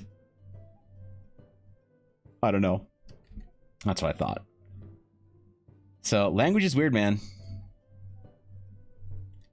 I can't even speak much Ukrainian, to be honest. Enough to get by, maybe. I can understand it easier than I can speak it, if that makes sense. If I have like an old Ukrainian woman like yelling at me, I could probably tell you what she was mad about, but I probably couldn't like tell her to be unmad. So French German, yeah, like Swiss German, French German, or Swiss French. That's the thing, man. Like language is so weird over there, but a lot of people from NA have very easy experiences with language. Like, oh, if you're from, you know, America, you speak American. If you're from Canada, you speak American. If you're from Mexico, you speak Spanish. All right, well, those are the only 3 countries that matter because there's only 3 countries that border us. And it's like fair, I guess. I'm not trying to shame Americans for not knowing much about how fucking European languages works. It is just funny when you go into Overwatch lobbies, though. Or on video games.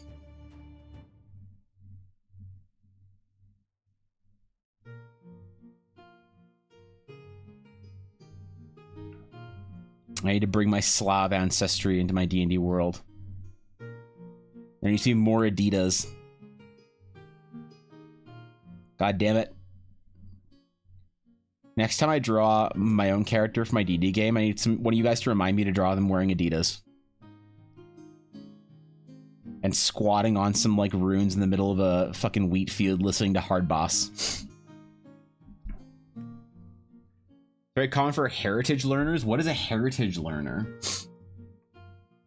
There was a time when I knew some basic Ukrainian since it was the only way I could communicate with my younger brothers. The fuck?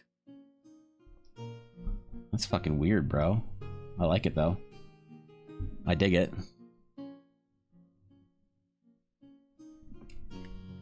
All right, how do you feel about the softer style of hatching? Because we're not going to paint this probably. Likely not going to paint this. Why? Because Ella doesn't deserve to have her characters painted. Okay? What has she ever done for me? That's right. She's not a paying client. She gets her characters sketched and that's fucking it. That's it. We're not drawing anything more than we have to for her. Clients that don't pay don't get a lot of work done for them. Just the way it is, man. I'm sorry. I'm kind of digging this, to be honest.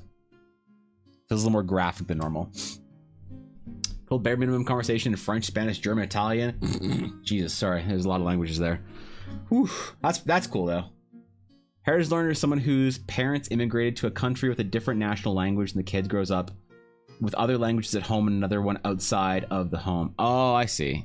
I see. Yeah, so they have 2. Yeah, that'd be cool. Dude, Ella has this dumb idea that I should teach our kids how to speak Japanese and just only speak to Ella and our kids in Japanese at home. Or like pick a different language like Japanese or Ukrainian or whatever.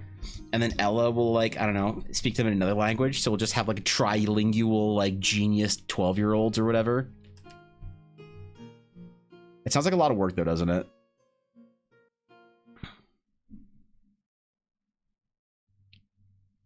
Sounds like a whole lot of fucking work. They usually can listen to and understand well, but have a hard time producing language, or they can only do so on specific topics. Right. That's kind of where I fit in with Ukrainian. I can listen to it, but I can't speak it.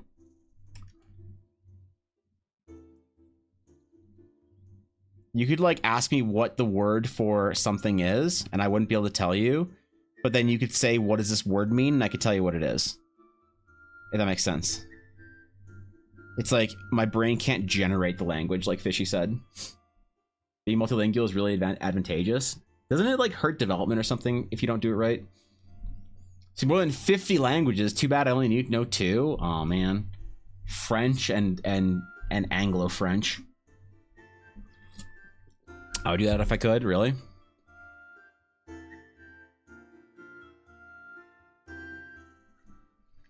Maybe I should. Maybe I should speak only Elvish to my children. Only Tolkien Elvish.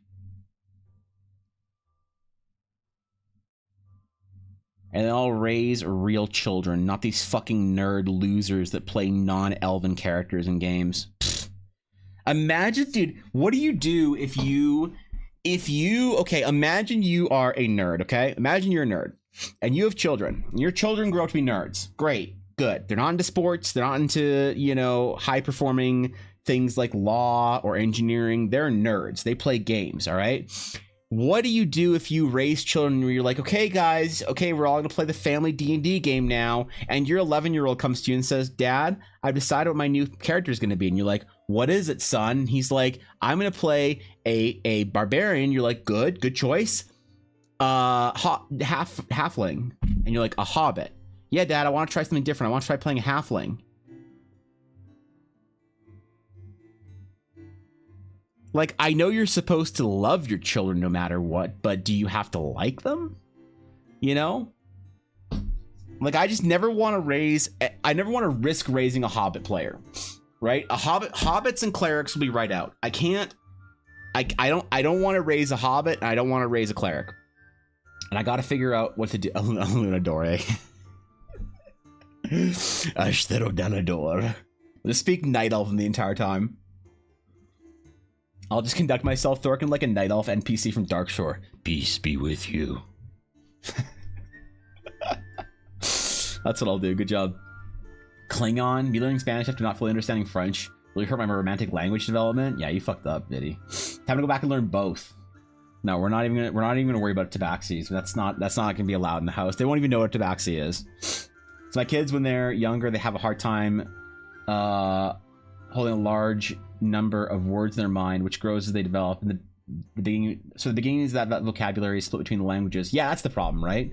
So unless their education is also multilingual, they can lag behind. That's what I heard the problem was, is that they lag behind when you try and teach them 2 languages. They like their reading comprehension or whatever lags behind until they're like in, I don't know, mid grades or whatever. No, it's cool, Fishy. I value your opinion on matters of linguistics.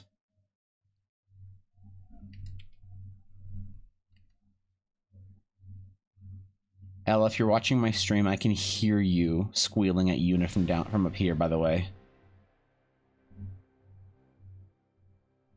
In case you were wondering, Ella's home.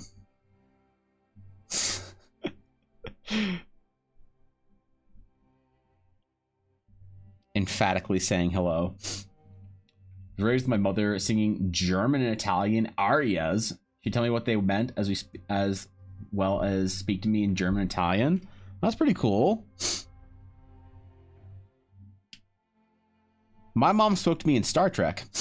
That's cool having like multilingual parents or whatever.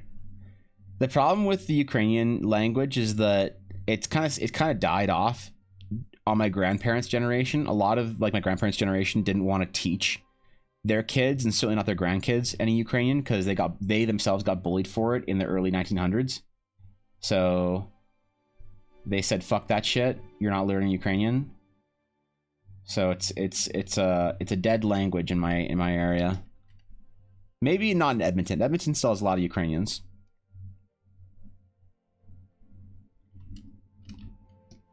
Maybe that's why the city sucks so much. I don't know. On the flip side, soon as the vocabulary gets there, they often shoot ahead of monolingual learners. Really? What age is that around? Heard several people who were heritage learners that mix language in the same sentence. Yeah, I've been around. I've been around that. Yeah. Yeah. That's always interesting. My mother also learned Japanese and Chinese from me, and I learned a little of Korean from her. That's pretty cool. That's cute. That is daebak, as you might say, in perfectly fluent Korean. That is, in fact, daebak.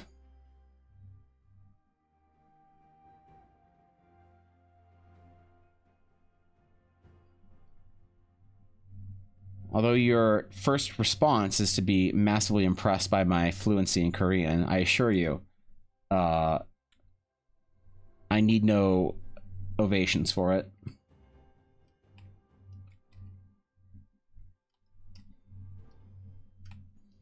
But Evan, where did you learn such flawless, proficient Korean? Well, I've listened to K-pop since before it was cool. There you go. That's how I'm so proficient with the Korean language. Don't want to brag about it or anything, but, you know. Per example is Konglish to BH. There you go. Yep, Vinny knows. It depends on the person, but I believe it's late in elementary school. Ah, that's fine. You just, yeah, that's fine, Fish. You just homeschool them for the first couple of years of their life, and then you don't worry about it. Except to deal with parts of awareness that monolingual learners don't, like who to speak their language with. So these kind of thought processes then develop faster. So you just become smart. So what do you think if you get like what kind of? I wonder what would lead to having a smarter like child, Fishy, having a monolingual like child entering like let's say late middle or late elementary, early middle school, or a kid who's played Fortnite since the age of 3. I wonder which one would be more like faster developed.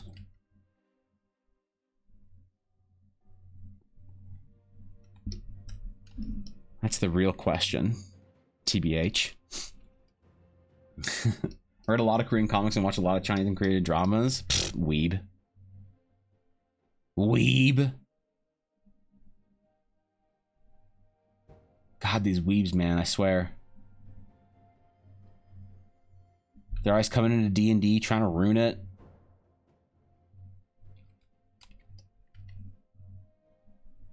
With their tiny medieval Korean nobility hats. And their K-dramas. You know what I'm talking about.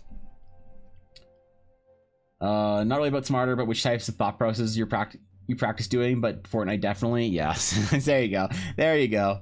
These Fortnite Zoomers, man. What happens when you like grow a kid up on a tablet? They become an esports all-star, but also can't order any food on the phone.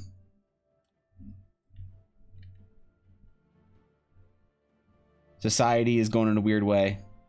I think the best thing you can do if you want to have, like, if you want to encourage creativity in your kids while they're growing up, is to introduce them to D&D. If you have a visual artist in your family, you got to get them on D&D early. D&D made me a way better designer than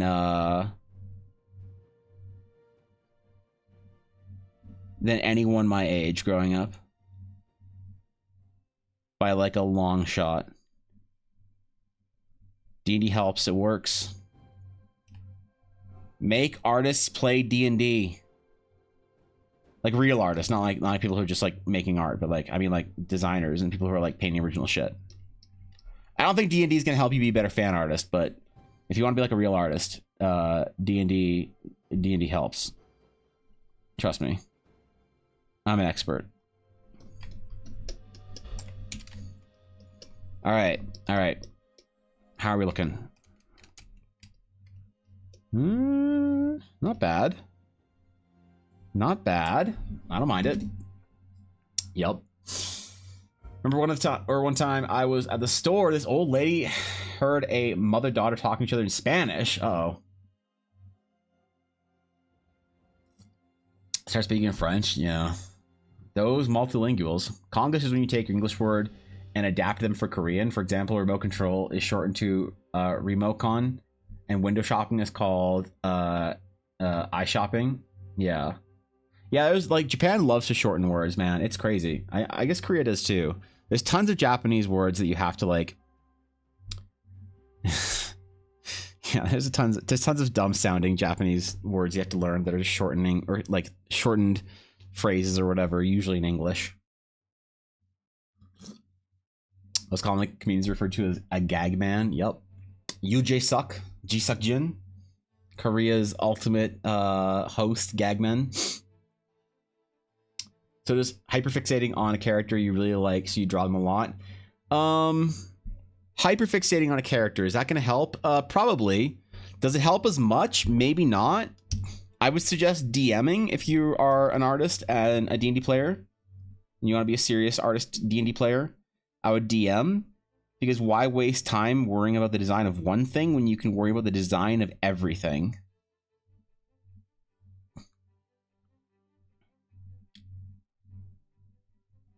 That's probably the better way of doing it. So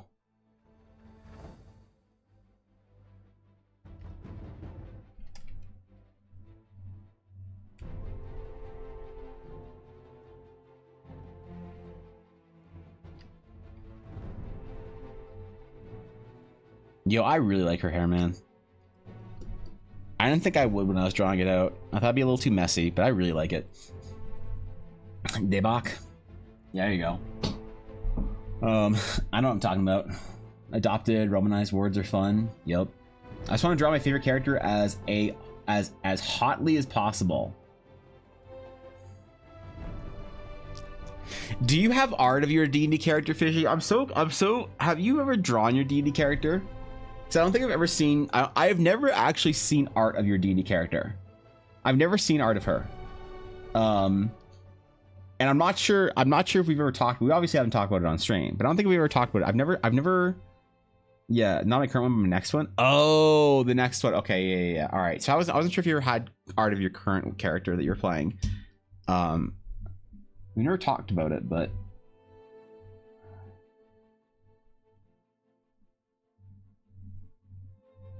How do you not have art of your current character? What the fuck?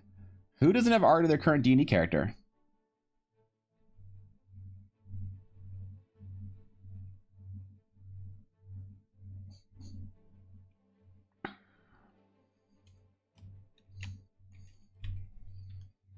What's the point in playing D&D if you don't have art of your D&D character? The loot? The adventures along the way?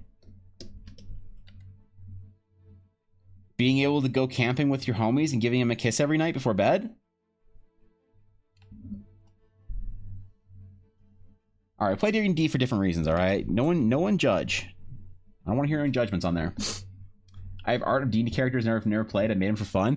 Used to do the same thing. I honestly, I wish to God with all my heart that I could have played all my D&D characters, but I just never had enough time. Never had enough enough friend groups to play that much D&D with. I remember being at an age where all I wanted to do was play D&D, and all I had was time for D&D. I hate growing up and having to manage adult friend groups. Like, I need to find a group of friends who are relatively I don't know what the word is. I don't want to be offensive, but I want to find a group of friends that don't have a lot going on in their life, like me, you know, like a group. I don't want to find. I need a group of D&D playing friends that don't have kids, that don't have like corporate jobs, where you can say, "Hey, Wednesday night, everybody free?" Yup. Okay, cool. I'll see y'all on Discord. D&D players are often very successful, and that's a problem. You don't want a bunch of successful working adults to play in your D&D game. You want to get the boys. A group of guys and gals that are somewhat irresponsible. Definitely don't have anyone counting on them for anything. That's what you fucking need, man. That's what I need. Don't have my current D&D characters? Why not? Why not? But if I ever had a D&D game called to the character, I already have the art. That's fair. But what if you need to fit your character into a different world? Don't you need to redo the art? I want to be an adult with nothing to do with my life, but still be able to pay the bills. Yeah, can't we just... Look, man, I support universal basic income. I support it. Look, man, I'm down for it. Just let me get paid from the government because they're automating all the jobs away. AI art has become a thing. Let me get paid by my government to sit around and play World of Warcraft and D&D. All right, is that so much to ask? Is that so hard?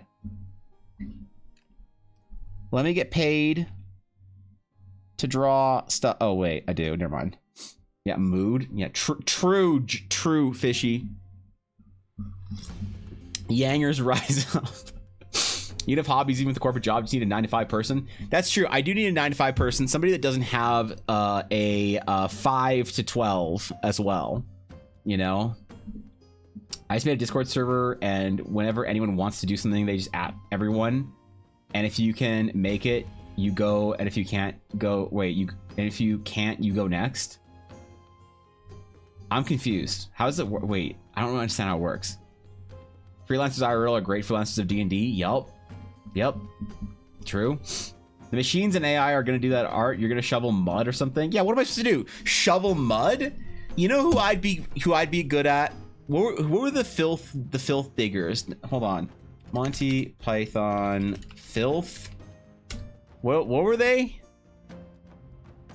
What were they doing? Hold on. There was a whole scene about it, right? This is gonna be me when AI art comes out.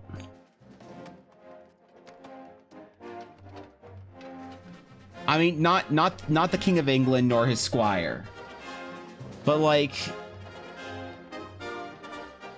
down here, like these filthy ass looking peasants just like shoveling filth, not really doing anything. Yeah. See? You're fooling yourself. We're living in a dictatorship. This is POV, L2S Entertainment, and Evan Blair art in 15 years. Autocracy in which the working Like, classes... Oh, there you go, bringing class into it again. this is us. If only people would please, good people. I am in haste. Yeah, I get it. All right, Justin, I get it. You know where Parliament is. Okay, fucking leave us alone. We're just shoveling our filth. Leave us be. I have a 6 to 2. It forces me out of my design sleep schedules. Yeah, that's rough. How'd you know? How'd you know? I want to hang out with my friends. I'll add everyone and say, hey, I'm waiting at a movie at X time. People are free. They'll join the call and we'll watch the movie together. If they can't, try and join next time. Oh, I see. So like a friend group Discord. Oh, no, that's awful. Because who wants to watch movies together? Ugh. No, I need that, but for gaming. I need a Discord like that, but instead of watching movies and doing normie shit, that it's like actual gaming. Like, yo, do Mythic Plus tonight. Yo, I'm playing Overwatch for like 2 hours. Who wants to come play Overwatch with me? Right?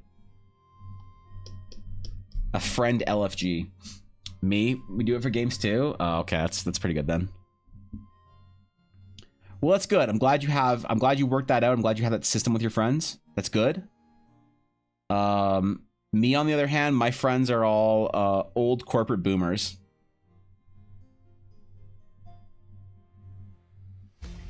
They've all aged out of the gaming lifestyle.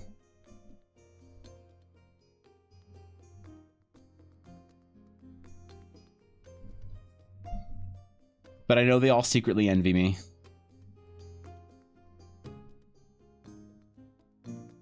Because that's the thing, man. You grow up, but all you really want to do is play games.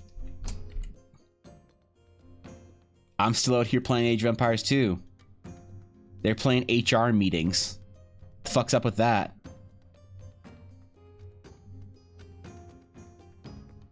They got meetings on Fridays.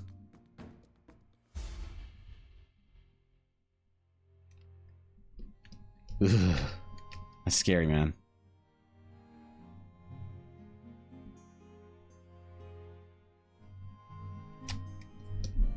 Okay, I think I'm gonna stop. Let's just hold on. One more hatching thing, and then I think we're gonna stop messing with this. Remember, I have to do this, or else I have to gift 1,000 subs. So if I don't finish this piece today, I gotta gift 1,000 subs, or whatever dumb punishment was decided. I don't know. What's up, Greg? Watching movies with people is nice sometimes. What?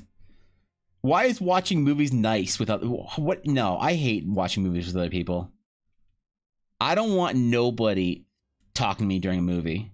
If I'm watching a movie, I want perfect silence.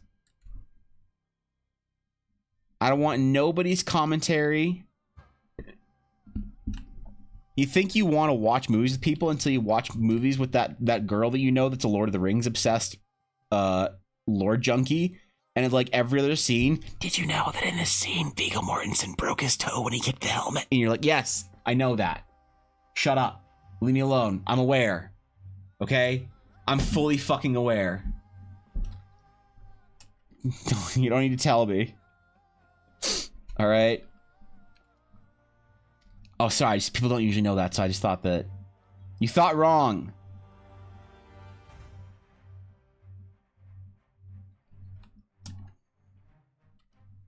It's a problem. You don't talk, you just watch the movie. I'm watching with my buddies a lot. We also have all the same vibes about watching movies. If it all works out, I guess. You AoE 2 DE sometime until I play with you. I haven't played multiplayer with in AoE in fucking years. I'm too slow and stupid now to play AoE in any sort of competitive sense. I play the campaigns and pretend like they're hard and like I have some sort of like old justification for playing it. Like I'm learning history or something. But absolutely. Absolutely, I'm down. As long as you don't expect too much from me. I'm not a StarCraft Grandmaster anymore. I'm an older, slower version of me when I was in my early 20s. You and Simeon should watch movies together because he hates watching movies with me sometimes. Why would I watch them with Simeon? Why wouldn't we just watch our movies on our own? Isn't that better? Isn't that shit better?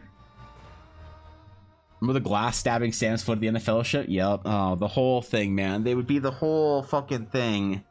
Oh, God.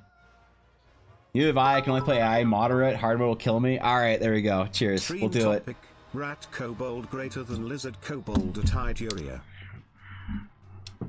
Alright, let's see. This is a Thorkin diagram. A diagram. Let's see, what do we got?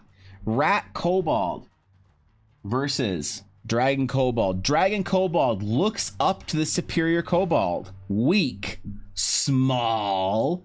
Need weapon to fight. Needs tail to balance. Oversized head. Ratman Kobold. Candle flame that's hot AF, literally. Signature look of superiority. No need weapon. Lion mane because they're the superior Kobold. Swole AF.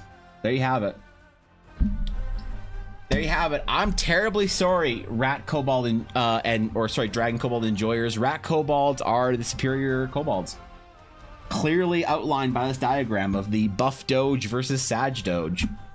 That's bias and cringed. Based and correct, you mean? Yep. You misspelled based and correct, Fishy. All right, that's not how you spell base, and that's not how you spell correct. But good try. Good try. The Gigabold, the Swoolbold. I was watching horror movies with my friends. We scare each other more than the movie does. See, that's a vibe, though. I can see that. That's a vibe, you know?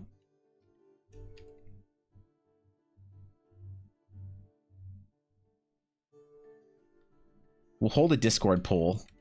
Here's what we do. We hold a Discord poll. Okay? We hold a Discord poll. Here's the plan.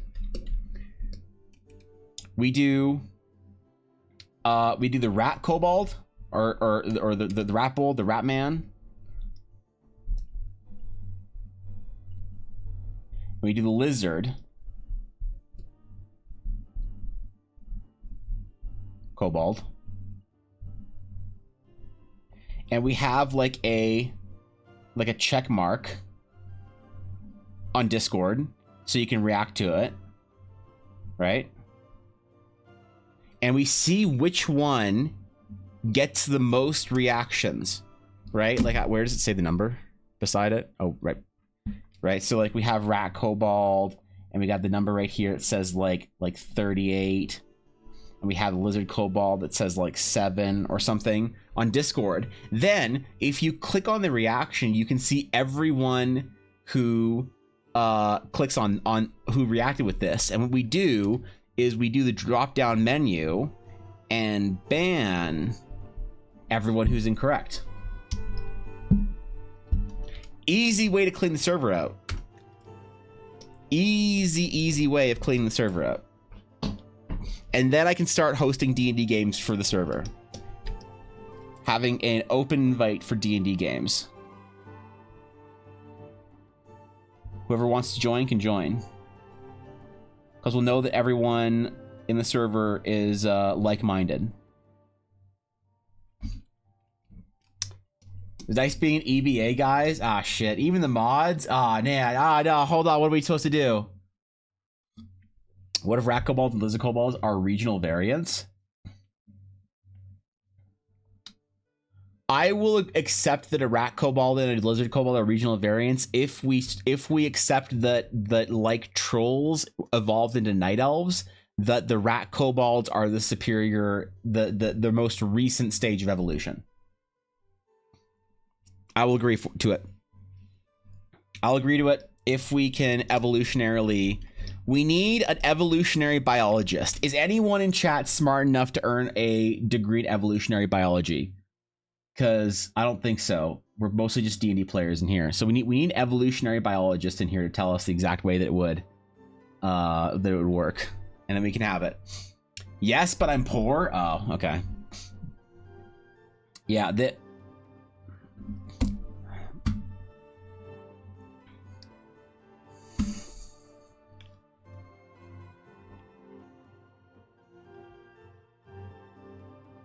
Jesus Christ, man.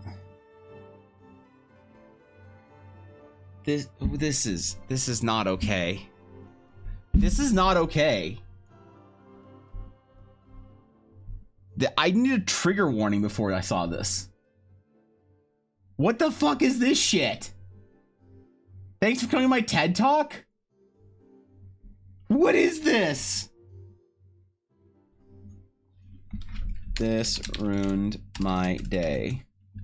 Like that kid that reviews fast food and didn't like it and talked about how his day was ruined. That's me. POV EBA right there in fucking Discord. This is the war. Mods, delete the entire Discord channel. Stream topics should never have happened. It was a mistake. All right, I'll admit it was a mistake. This entire channel was a fucking mistake. Yeah, Thorkin's on it. This entire Discord channel was a mistake, and I apologize deeply to the members of the Dragon's Claim for introducing the Stream Topics Discord. This is not what I intended, and I'm sorry. Okay, it's. All right. Yep. New here. Let me see the rat and lizard, and I'll come up with the evolution for it. The rat and lizard kobolds. Here, I'll show you. So here's the rat man. Hold on. Lizard kobold. Lizard kobolds look like. Hold on. D&D kobold. Lizard kobolds look like this. All right. Inferior, small, tiny, disgusting wannabe dragons. All right. What? Why did my browser just close? What the fuck? What the fuck was that? The Ratman kobolds look like this. So this is what we're working with, Ed, right here. Lizard versus rat. These are the superior rat men. You'll notice they have the candle on their head. The superior candle. Look at this art. Holy shit. Look at him. God damn. No, the Twitch stream I was watching in the background. Shit, I gotta open it again. Wait, where was the Twitch stream that I had up in the background? Because it's Race to World First Day in World of Warcraft, a dead game from 20 years ago nobody cares about, but I still love. All right, there we go. I had this up in the background. I want to know when they kill new bosses. That's all. All right, anyway, we're good now. It caught you for slander? No, come on, stop. Fishy, no. Fishy, you're supposed to be on my side. I trusted you, Fishy. You were the chosen one.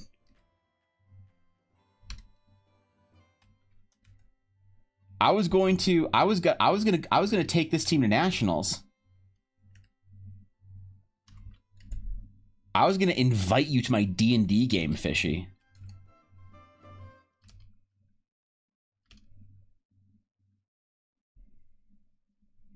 Just think of my disappointment. It's immeasurable. You started this from on the side of Draconic Kobolds, always have been? Fuck off. Alright, why? Why, Fishy? Why is the Draconic Kobold the Lizard Man Kobold the correct Kobold? Explain to me your rationale.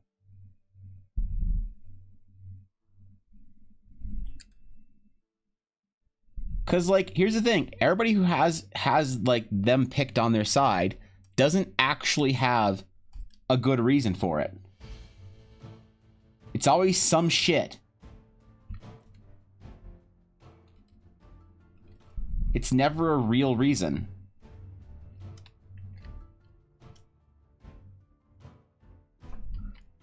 And today, I need hard facts here, okay? So actually, Kobold lore is that they could theoretically live for over 100 years, but only a fraction of a percentage makes it, because 2 to 3 year old, they reach adulthood at 6 years old. The rat kobolds are just kobolds that live to be 40 or to 60 years old. Note the beard and the obvious intellect advancement and wearing proper clothes and using better tools. So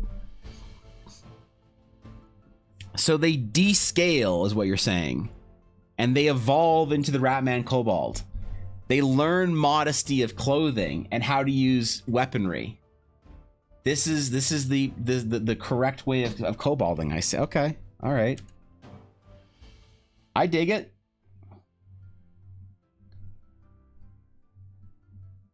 Yeah, I dig it.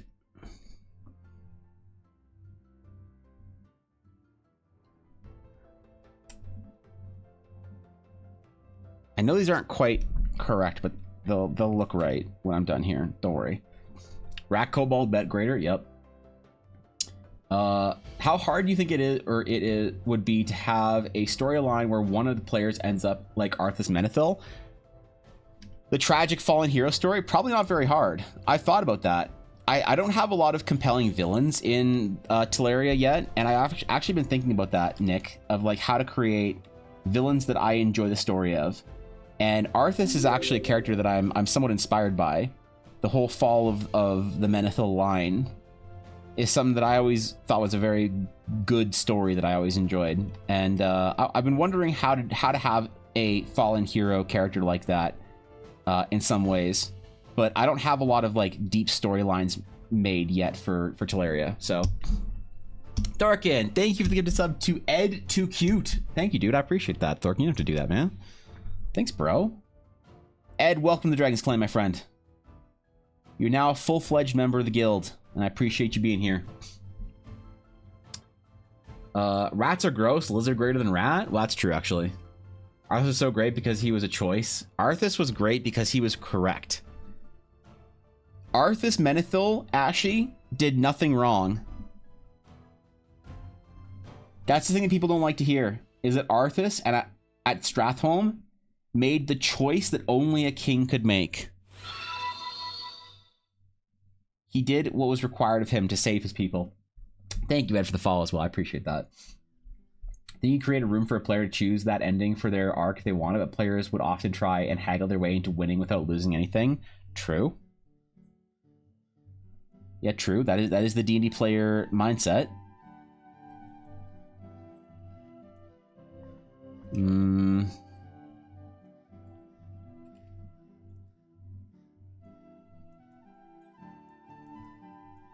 It's unfortunate, but it's actually true. My calendar's arriving soon. Rob, I can't wait for you to get your calendar. And thank you, Rob, for supporting Ella again this year. Seriously, for getting one of Ella's advent calendars. I'm super grateful for the support for anybody that supports Ella and her dice business. You guys have my eternal gratitude, and it means the world to me. I would rather you support her than me in any way, and she deserves it, man. She put so much love and attention into these calendars this year. She bought equipment to make them cool. She did all sorts of cool stuff for her calendars this year. She put so much more time into it than I thought would be I don't know, healthy or safe, but yet here she stands. Ella's been working extremely hard for Blackwood Dice, and any support that you all show her really means a lot to me personally. So thank you, man. I hope you enjoy your dice and the other little cool things that accompany your calendar.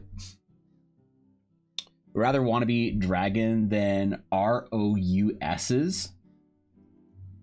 Rules out, you sissies. The anti-rules lawyers? I don't know what that means. Arthur's a baller and he shouldn't have gone out like that. Absolutely. Here's the thing, Ed, did you play Shadowlands? Did you see, like, when you say he shouldn't have gone out like that, do you mean the Wrath of the Lich King story, or do you mean what they did to him in Shadowlands? Because I agree, I think the Wrath of the Lich King story was pretty good, the way he went down Wrath of the Lich King, but the way they brought him back and did him dirty in Shadowlands pissed me off, man. It pissed off everybody, but he deserved more than that. Than to be a little fucking speck of a wisp fading from a weapon. Rodent of unusual size. Oh, okay. I don't know. The place I live in, Steel, is the only place in like the world that doesn't have rats. So I've never actually seen a rat in person, to be honest. You start with a Y. Wait, start with a Y. Shit. You play Calling of Stratholme and literally everyone is a zombie demon and people are like, Arthas, how could you? They removed a lot of dubiousness of the narrative. Yeah, for real, man. Arthas did nothing wrong. He did what he had to try and save Lordaeron. You make the difficult choice to call Stratholme to save the rest of Lordaeron. Even if it means you and your men dying. If Jaina and Uther didn't abandon him, Arthas would have never picked up Frostmourne. He would have had the counsel of his childhood friend and mentor with him to make the better choice of not picking up the Rune Blade of Frostmourne. Between those two and Muradin, his teacher, he would have yep. Arthas was Wrath of the Lich King, but the new Lich King was Shadowlands, and that was so egregious. No. So in Shadowlands, Ed, they actually wrapped up Arthas's story. So if you didn't play it, basically, TLDR, I'm not sure if you saw the cinematic of Uther collecting Arthas's soul and throwing him into the maw, but as the story went, Zoval brought back Arthas's soul to place it into a new runeblade called Kingsmourn, which was the corrupting of Charlemagne, which was Anduin's sword, which was the catalyst for casting the domination magic on Anduin. And after you defeat Anduin breaks free of Zoval's grasp, and he shatters Kingsmourn and purifies it back into Charlemagne. You see, they have the scene where Arthas's soul comes out of the blade, and then disappears as this quiet little wisp, and Sylvanas makes this dumb comment of there goes Arthas, the last whisper of Arthas Menethil, may you be forgotten, or whatever, or some shit. And it was that's how you guys handle Arthas in the Shadowlands, you fucking assholes. What? Come on, man. It was such, I was so mad about it, but it's fine. It's fine. The new direction for World of Warcraft is really good. Dragonflight's been a lot better. We can just forget Shadowlands ever happened. Not to post rat guys being there, just not kobolds. To me, there's a different thing. All right, fine. We can have both, okay, Fishy? Yeah, I enjoyed Sylvanas as well before BFA. Why is Charlemagne in WoW? I said Charlemagne, not Charlemagne. Jeez. Get your English kings and your World of Warcraft weapons right, Guapo. I thought you were a nerd. Mixing up English monarchs with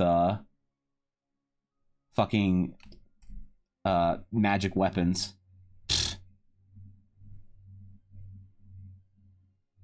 That offends me so much, I think I need to go get more water and cool off. He was Frankish? I mean, that's the point, right? I know he was Frankish, but he was still an English king.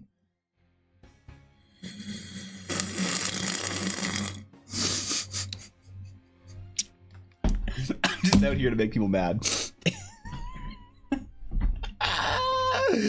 Hey, BRB, no revolts.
All right.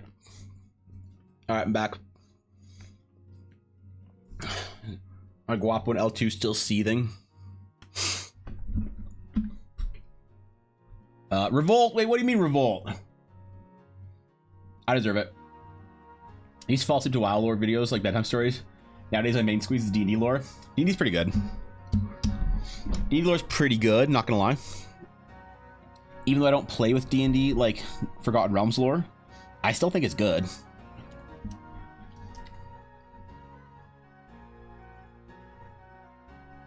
I don't have anything against it. Thanks, Thorkin. Frankish Conquest, what happened when you left? Oh, okay. That's all that happened, so not much. Because when you say Frankish conquest, the immediate thing that I think is a bunch of dudes in Quebec who are unshaven telling people in Alberta who actually work for money that they need to pay for their phone bills.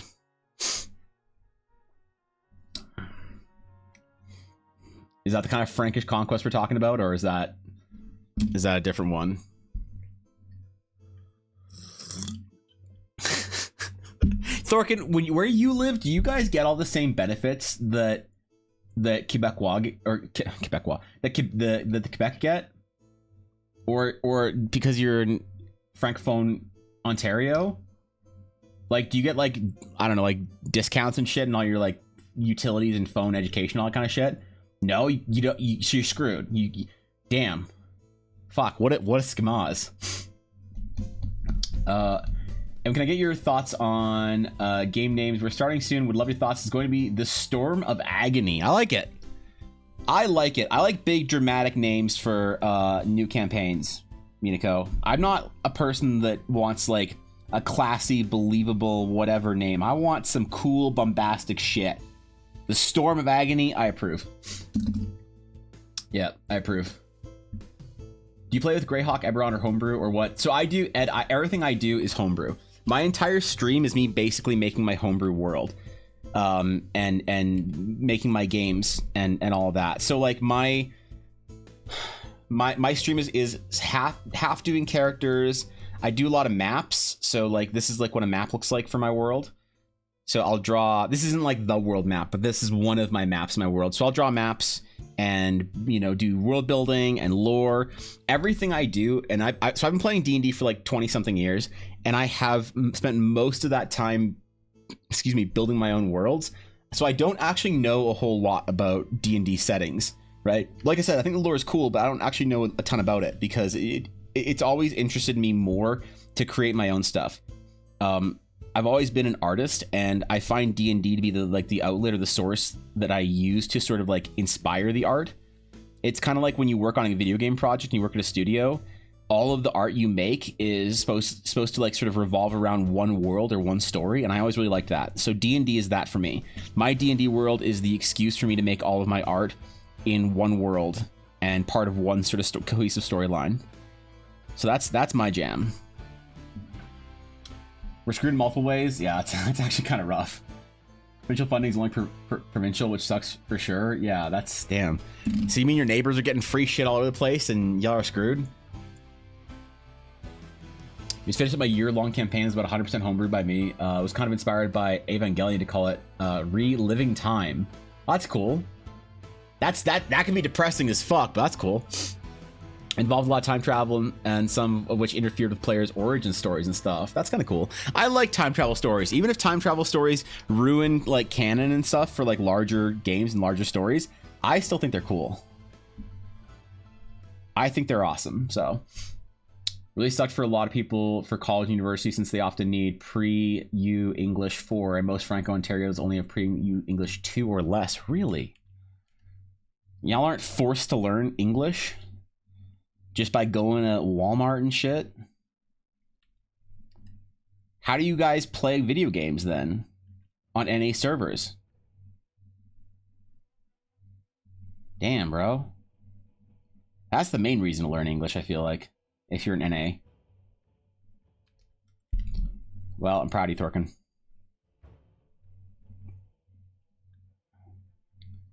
You wanted to become a big-time raider, and you did. They want to go to Quebec, they 10x Ontario. That's some shit. That's some shit, to be honest.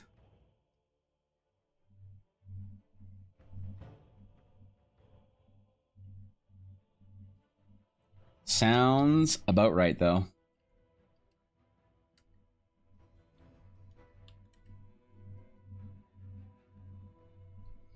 All right, we're going for fancy, pointy, gothic finger gloves.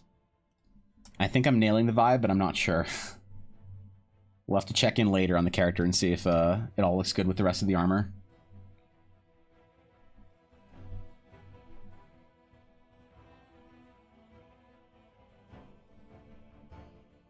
Maybe we'll get it, maybe we'll get got.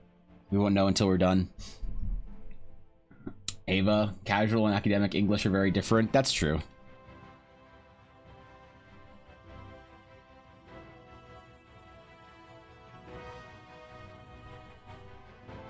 That's very true.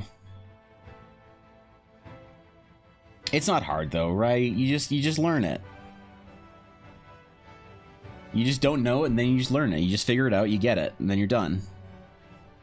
Then you can speak the language, right? Is there another step to the process that I'm not aware of? Because I think it's supposed to be pretty easy, right?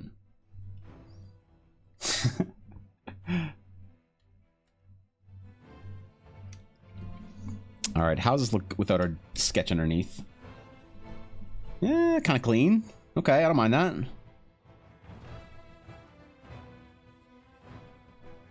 We do a little bit of repair. The under sketch phase is always like, it always does a little bit of lifting for the actual piece, so it actually carries a lot more than I'd like to admit. So we always have to like delete the under sketch and then go back and figure out a lot of our shading and stuff.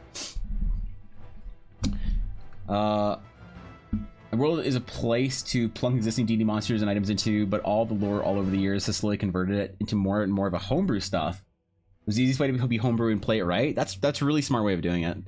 Campaign is designed around making players fight with their own internal morals. Like, is it okay to kill someone because that's how history meant it to happen, or if they have the change, should they save them?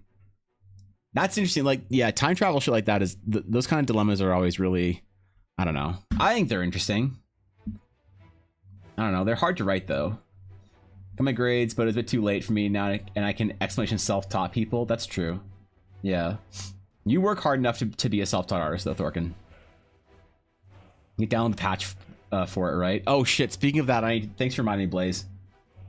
I need to download the update today for Warcraft. Thanks for reminding me, man. Thanks for reminding me. Oh, wait, we're good? Is there an update? Nope. Wait. Check for updates. We're updated. Okay, thanks for reminding me, Blaze. Appreciate it. Thanks, man. Get good is the entire basis of language learning. I mean, you just learn it, right? Right? That's all it is.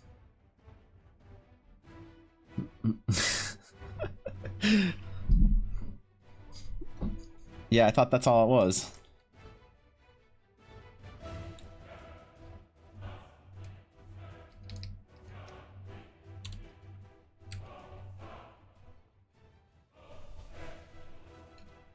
All right. Yeah, without the delete sketch, we need to do a little bit more hatching and stuff in here, but that's okay.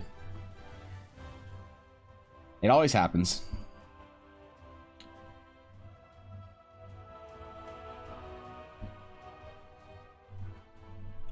Perfect.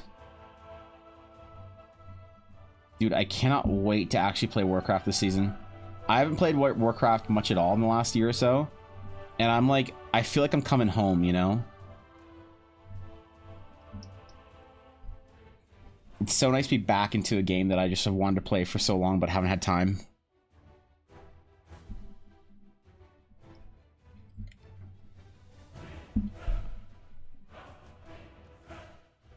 I have a bit of work to do after stream, but then I'm kind of giving myself the day off at least a little bit. I got a ton of work to do because I can't take any time off or any time to work this weekend because I'll have people in town. And if I don't want to have to like work while they're here, which I really don't want to, but I might have to, then I gotta get my shit. I gotta get my shit done. I'm so stressed. There's so much to do.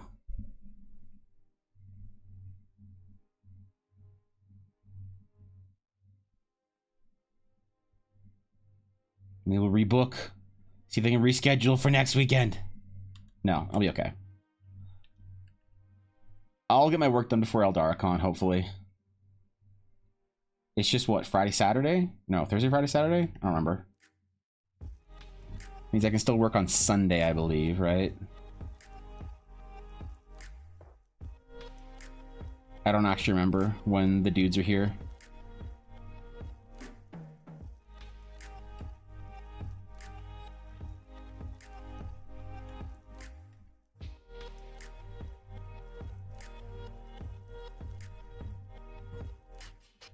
Excited for the weekend? People in town? Who? I don't know, some weirdos. I still don't get it. You guys are just gonna be disappointed with the city. I don't even know why y'all want to come out to see it. It's fucking weird.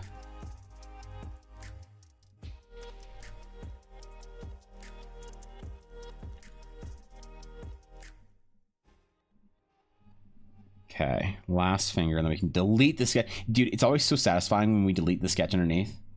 It's so satisfying for me. It's like the best part of it.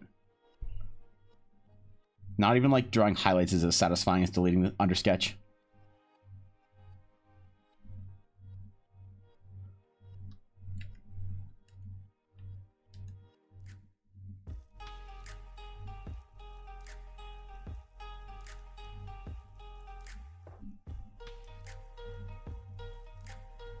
I legitimately have so much work right now that I've been like on the edge of a panic attack for the last like fucking 3 weeks.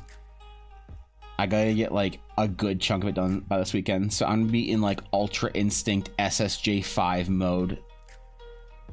I'm gonna need all the tricks, man. All the people who like made it through university or whatever. I need all the tricks. The caffeine, the whatever, the productivity music. I need to go Ultra mode this week. So I don't have to work much. Ah, what the fuck? What the fuck? What? Where did? Okay. That was scary. That was scary. I don't know what that was. I don't know what reset my view. But we're good. I'm not gonna worry about it. But what I will do is suggest to myself that I upgrade to Photoshop 2024 at some point in time. Maybe I should try that on stream today. We should try upgrading to Photoshop 2024 and seeing how it is.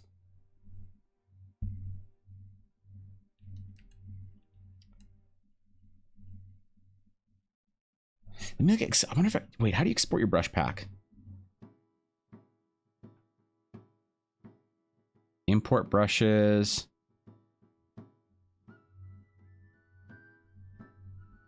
Do you hold on? How do you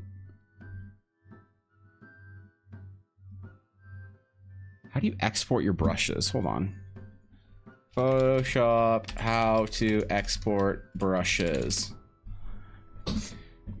Open the brushes, select the brush or brushes you want to export, go to the brush panel. Oh.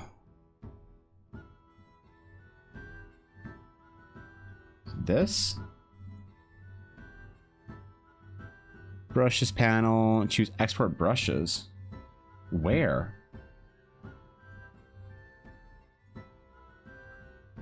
Group. Here? No.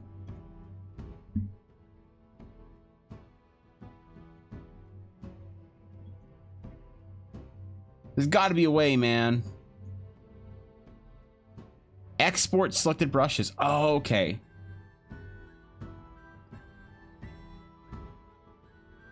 So I need to slam all of my brushes into that I use. Fuck.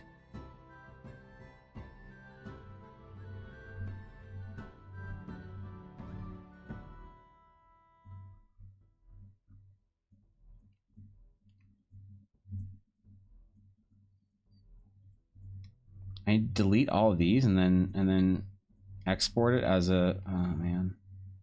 Delete brushes.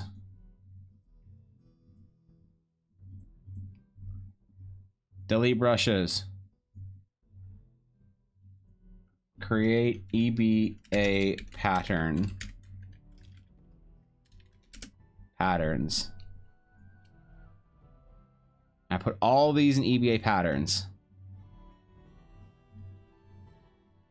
Pattern.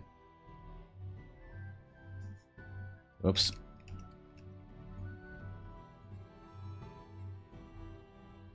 Where'd I put these?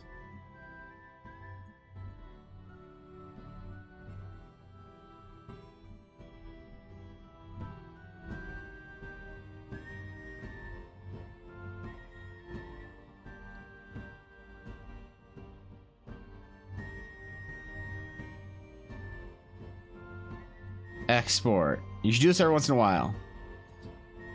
We'll export them as EBA brushes, November 2023. All right, so now if we try and install Photoshop later today, we're gonna have all of our brushes easy to access. I might try that later actually, because I kind of want to.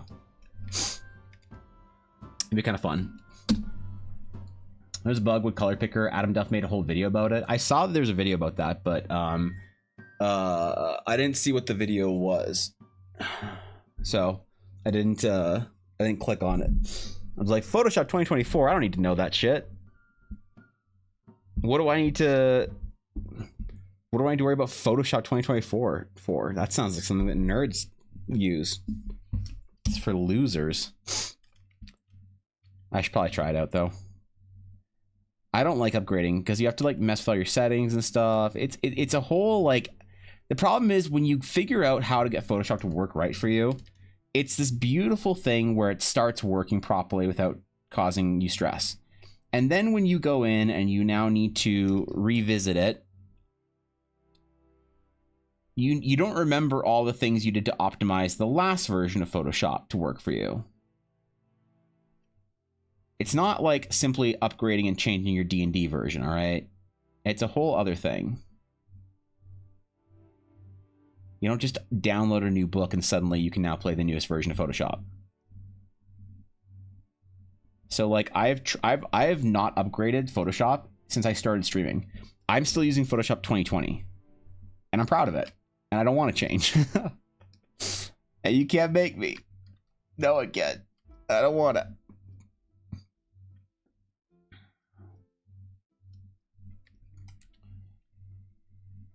I mean, I probably have to at some point in time, right?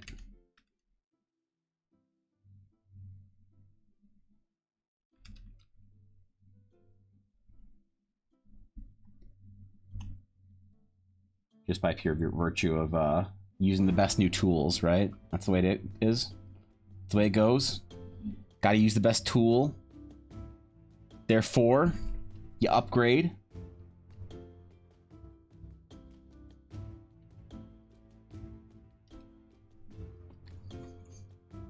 All right, what the fuck is going on with her cloud pattern here?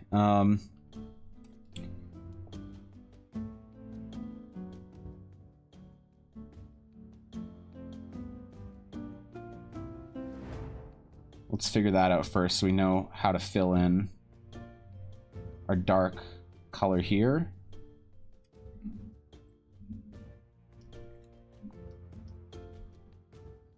I think next edition I download for Photoshop and actually set up, I think I'm going to try and simplify my brushes quite a bit. I really want a new painting brush. I want one that functions in basically the same way but has some different features to it.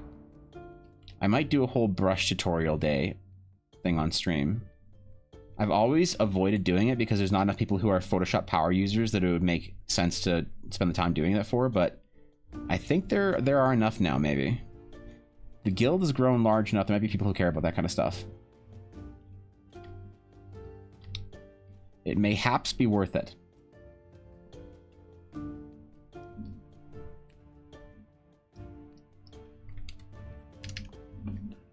All right. All right, there we go. Ooh, it's coming together, man. It's coming together. I hate learning programs. Yeah, me too, man. Me too. Fuck learning stuff. I just want to... Just want it to work.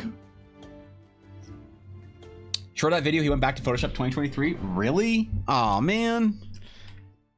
So I had no reason to upgrade from 2020 to 2023.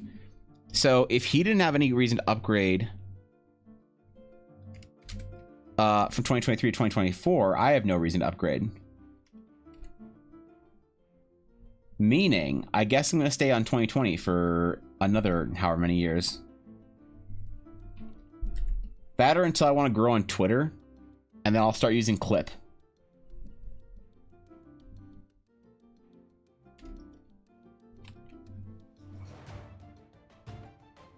That'll be an interesting day, okay?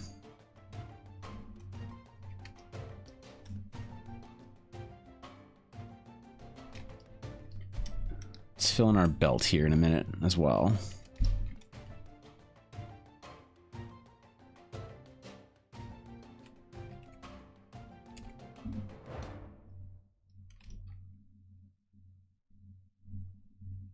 Kind of miss using the round brush for this, but I think this looks better ultimately. We're going to program using my C++ to be a character creator and storage. Mostly it's just an exercise in coding. I have to learn so much. C++ is a pain. Why learn C++ when ChatGPT learns C++ for you? No, it's a good one to learn. I'm by no means a software engineer, so don't listen to me.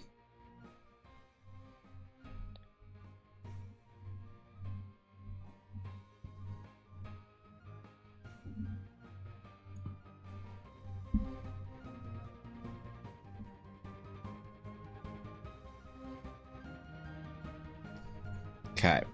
All right. I think we're ready for our fill layer to paint this in. Like I said, today is gonna be productivity day. I'm not messing around. I have plans, I have goals, I have aspirations for today.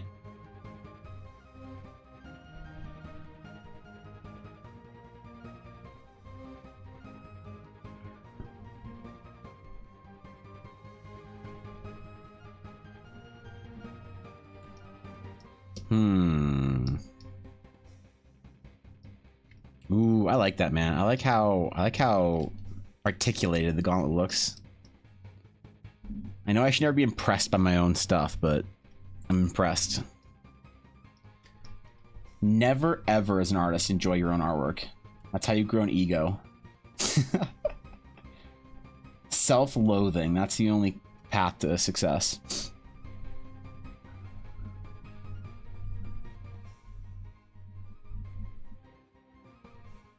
Judge your art entirely not based on how hard you tried or how much you learned or how much you like it, but entirely based just on view count and likes. There you go.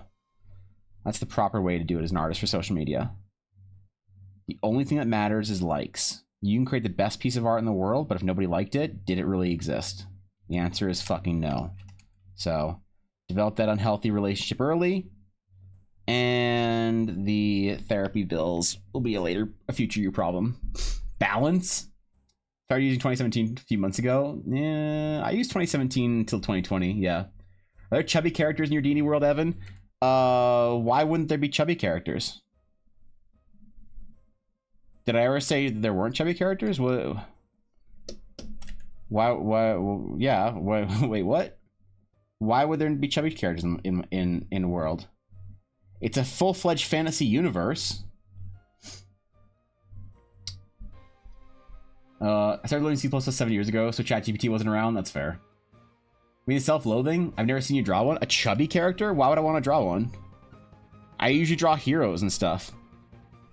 Sonia, I don't usually make art for like the local town smith or the, local bartender or whatever. I usually spend my time drawing like the heroes and the adventures of, the main characters, the heroes and paragons of the world. Why would I spend time drawing the average folk? Which isn't a bad thing. Like, don't get me wrong. I will eventually, but right now I think the most important thing I can do is drawing the heroes and the most important impactful characters, So yeah, how long is that path? Because I've been loading myself for 20 years. You'll be an artist in no time then. You draw a sort of beefy bartender once? I think I did actually. Why aren't the heroes chubby? I mean, there's a couple reasons for that. I think that there's some obvious reasons of like if you're a giant like Goliath barbarian, sure, but if you're like a dungeon delving agile individual, you'll probably be pretty lean. So it's just sort of the believability. Like you don't go dungeon delving and look like me. All right, you don't go on 10-mile walks between runes and have a fucking belly. All right, this doesn't happen. So that's one. Two is preference. People don't usually want their D&D characters to be fat, which is like, okay, fair enough. And I don't know. Why would I when my life is being an overweight disappointment? Why would I want to make any of my D&D characters overweight disappointments? I don't want to draw some fat fuck and be like, oh, it's my D&D character. It's representative of me. Nah, man. I want my D&D character to be a Giga Chad. What, you think Ella wants me to draw any of her character? Bro, if I drew one of Ella's characters overweight, she would be mad. She'd be like, excuse me, sir. I'm like, oh, I'm sorry.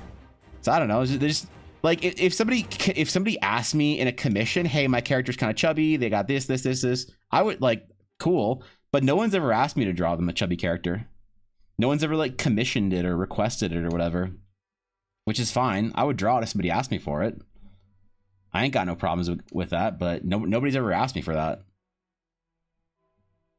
Oh shit, I'm on the wrong layer. Fuck. I was like, wait, why does this look kind of washed out?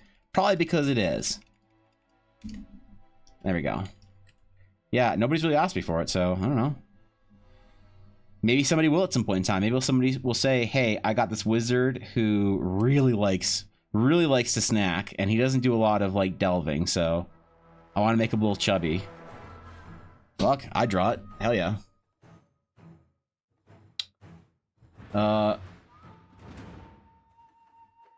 Gotta travel everywhere on foot and train and stuff. Yeah, man. Chubby people don't stay chubby if they're constantly fighting for their life and traveling. Look, man, you can be. Here's the thing. There are people of all different body types. I mean, you look at like Brian Shaw. You know, one of the strongest men in the world, and he's got a little bit of weight on him, right? So it's not like every character that like goes out and adventures is this like lean Giga Chad. But I think people just don't generally want chubby characters. They want like aesthetically pleasing characters, and most people prefer the aesthetics of leaner heroes. Like nobody, like I said, nobody's ever asked me to draw a chubby character. If somebody wants me to, sure, I don't mind. But like if I'm drawing like Ella's characters, I know Ella certainly wouldn't want me to make any of her characters chubby. You know? If I'm drawing my character, I don't want to make him a fat fuck like I am. I think it just comes down to personal preference, and most people prefer, like, I've never had the opportunity, no one's ever asked me to. So, hey, I mean, like, look, if somebody does, cool. Sure, man. I'll draw a character with whatever body type you want. Like, that's fine. I don't mind.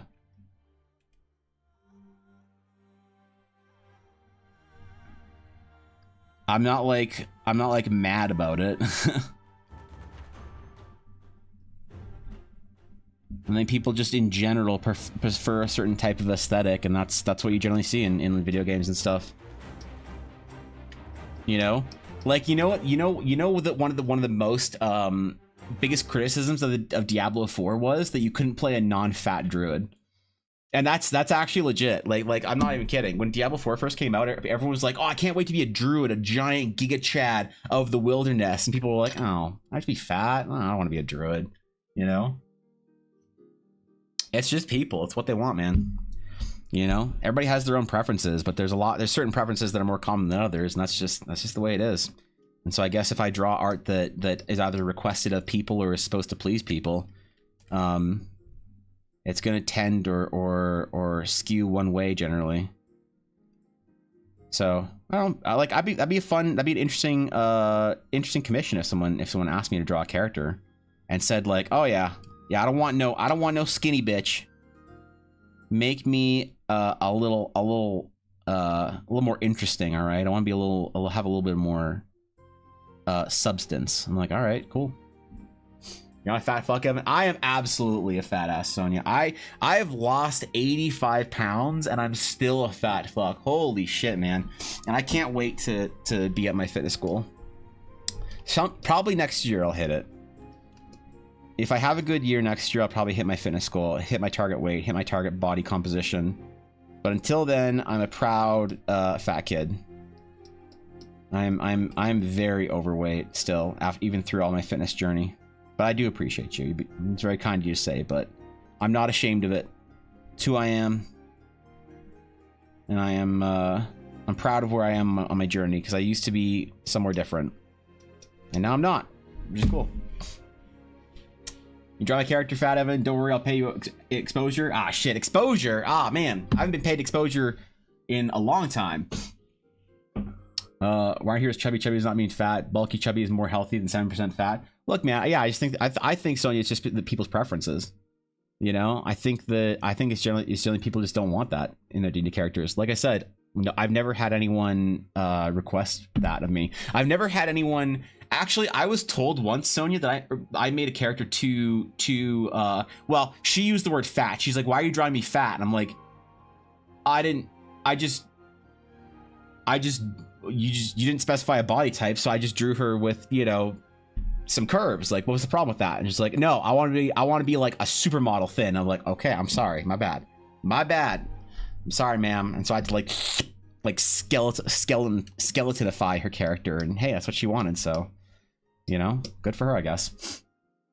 85 pounds, congratulations, that's fucking impressive. I weigh 205. Usually I'm struggling just to get under 200. Dude, I got about 15 more pounds to go before I get under 200. So I'm trying to get there, but thank you, I appreciate it. It's been a big part of my personality this last year. Has been going to the gym and trying to work out and trying to get big, and I want to get hulky. I want to get big. No, I'm just trying to lose weight and be healthy. And you know, like where I was early, like where I used to be, where I am, it's noticeable, but it still feels like I got a long way to go. Even though I just replaced a bunch of my clothes, I just bought all new pants because my other pants didn't fit anymore because they're too big. I'm trying to de-fat a little bit every day. I haven't been doing that well for the last month or so, but I've hit my goal for the end of the year already. I'm probably just going to try and cruise and maintain, and then next year we'll try and finish the rest off. But I don't know, man. I don't know. Very true. I myself am no different. I just like to think about it and maybe think about including the topic, but that's just a delusional thought of wishing to change society. Look, I don't think there's anything wrong with people liking what they like. You know, I don't think that there's like, it's not like, oh, you got to throw overweight characters into your like main roster. Like, if you want to have like a realistic world, you're going to have people of all different types. You're going to have people who are all different, you know, body types. You're going to have people of all different sexualities. You're going to have people of all, you're going to have every composition of a human being imaginable. You're going to have that in your fantasy world. But for the heroes, a lot of them are going to be exemplified with the heroic traits, and a lot of times that means like heroic masculinity for our male characters, rippling abs and giant pecs and huge traps, and for the women it means whatever standards of beauty you like for women. And that's just the way it is. I don't think there's anything wrong with people preferring their characters like that. It's not like I have a quota where I'm like, guys, I'm not drawing any more attractive white girls. If you want me to draw a character for you, Ella, I am not drawing a 5th attractive white girl for you. What have I done? What have my characters been for Ella recently? What is this? Amelia, attractive blonde girl. This is scandalous. Fucking Rosa. Oh wait, that's not Ella's character, but it's basically Ella. It was supposed to be Ella's character. Attractive blonde girl. Ah shit. What is this, Ella? You need to have a different preference here. I need to draw different characters for you. Alira, attractive cat girl. God damn it, Ella, you piece of shit. No, I'm not gonna say that she has to have like she gets me to draw the kind of characters she wants. At least with Scarlet, though, I will say, Ella did ask me to draw Scarlet as a brunette. She asked for a brunette this time. She asked for a fucking brunette, so that's great. That's progress. Ella finally appreciating girls with different hair color other than blonde or variations of silver. And yet we're back to the standard for her. So, people like what they like, and I don't think there's anything wrong with it. I think for your background cast, it's definitely good to, when you're thinking about world building, to include the myriad of people and characters that you'd see in a world to help bring that believability in, unless it's based on a certain regionality, right? Like, no one's going to tell someone that if you're basing your fantasy off of, like, I don't know, sub-Saharan Africa, that you should have, like, you know, whatever. So that's like a bit of a unique twist, or like the Witcher Polish fantasy should have, you know, Slavic fantasy should have certain types of people in it, whatever. But in general, if it's a fantasy world that isn't directly inspired by folklore of like a real history and culture, I think you should have probably a little bit of everybody and a little bit of everything in there to make your world feel believable and feel lived in and feel realistic, and not realistic but believable, so that you don't spend any currency of the fantastic on stuff that shouldn't you spend currency on, right? Your currency should be spent on a flying machine, not on, you know, people being a certain way or whatever. But when it comes to people wanting their D&D characters drawn, you know, people like what they like, and they want what they want, and I don't think there's anything wrong with that, you know? It's not like Ella who's creating her, you know, 5th attractive blonde girl for Eldara. I'm not like telling her that she needs to do anything different. So she can play whatever character she wants, and I don't know, man. Your D&D character should make you happy. And but I would like for people to ask me to draw different types of characters, but I just don't get asked for that all that often. People have a pretty clear idea of what they want, and yeah, I don't know, man. Once I'm not like so dependent on commissions and stuff, I want to start doing more concept art of like people in the world of Eldara, but that's a little ways away. I don't know, breaking the mold. Those body image things are also really widely across society. Yeah, they do. But like there's generalizations that you can sort of make, right? So generalities, I guess.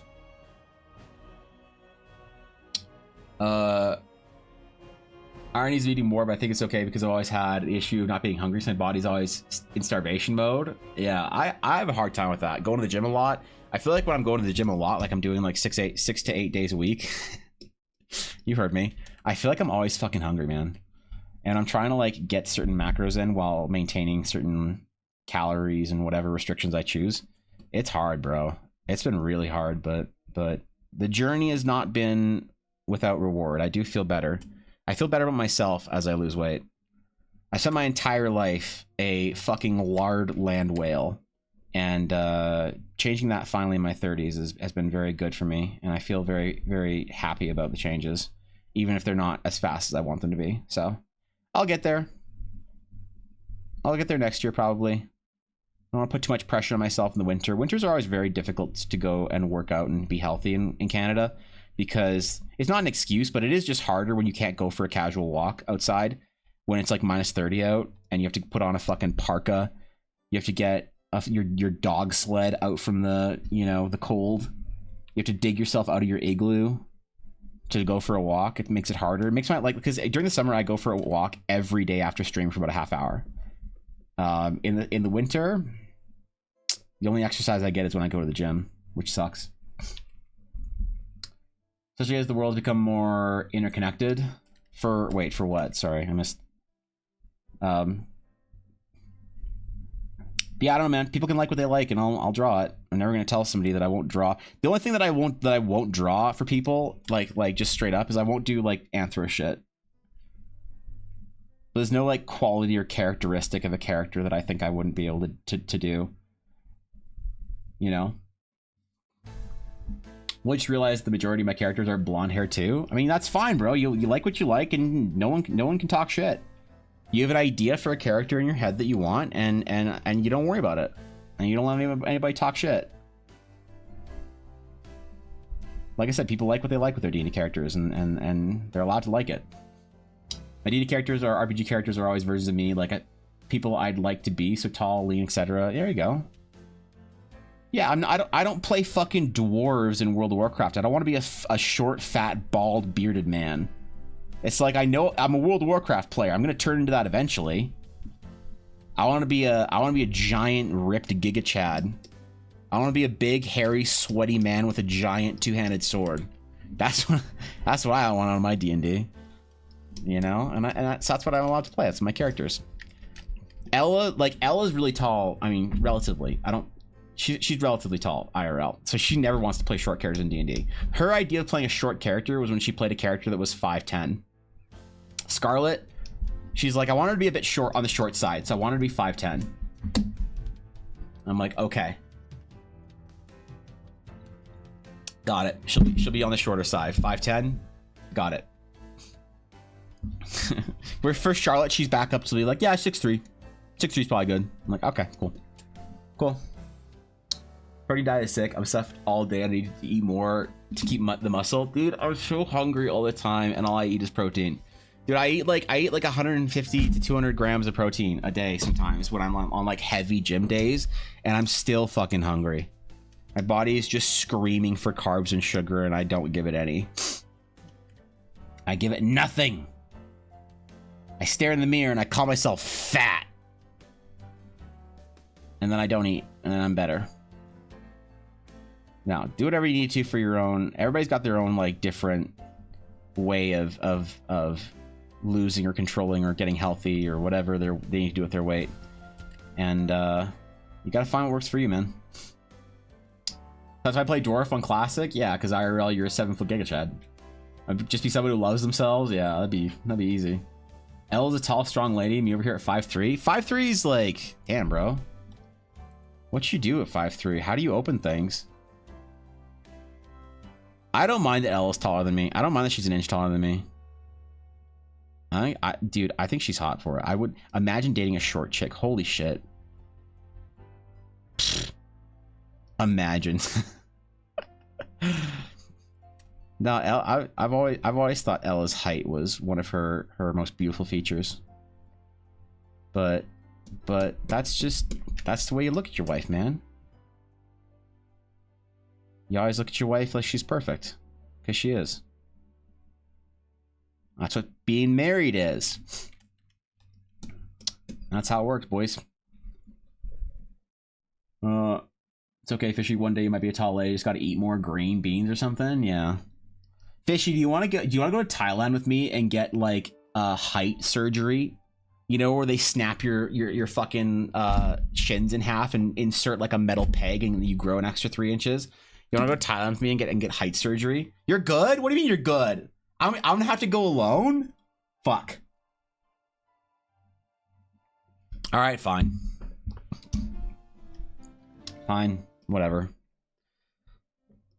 Whatever. I'm not upset about being short. Oh, okay. I just thought it'd be fun. I just thought it'd be something for us to do together as friends, but you know, it's fine. That's fine. Well, I'll find something else. Yeah, I'll find something else. Don't worry about it.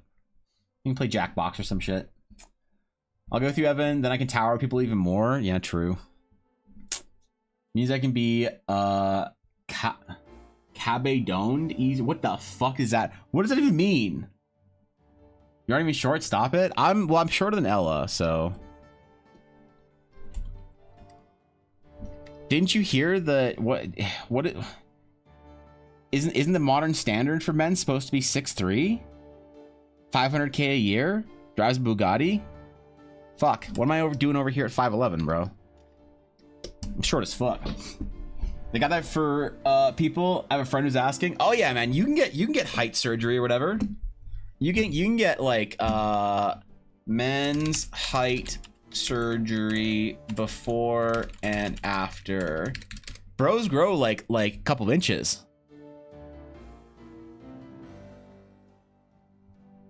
Hold up. Where's the photo? Oh, look at that. Look it up. Look it up. Look at how short this idiot is. Isn't even 6 feet tall. What a dipshit. Grows to be 6'2". Actual Giga Chad. Man, look at that. Look at that.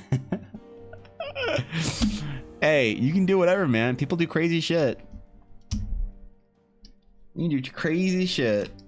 And you know what? If it makes you happy, I support it. Go for it, man. That's what you want in life.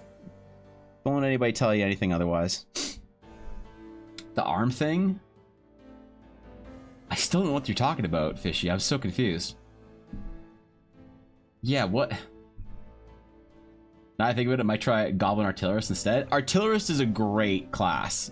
Alright? Artillerist is a fantastic experience.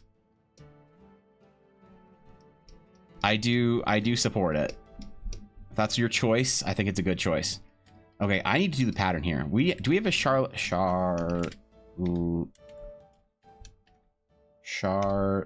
pattern? Okay, we have a Charlotte pattern.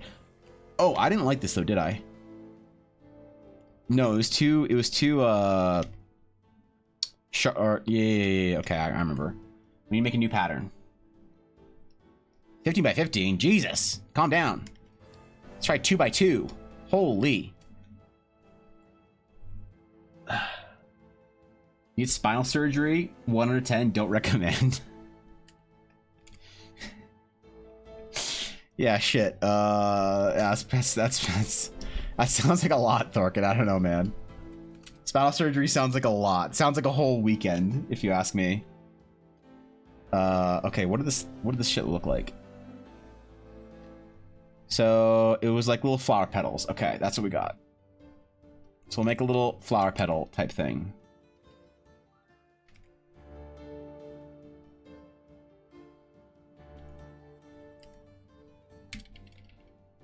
We're making a pattern brush right now. One that we can use for our beautiful astral night.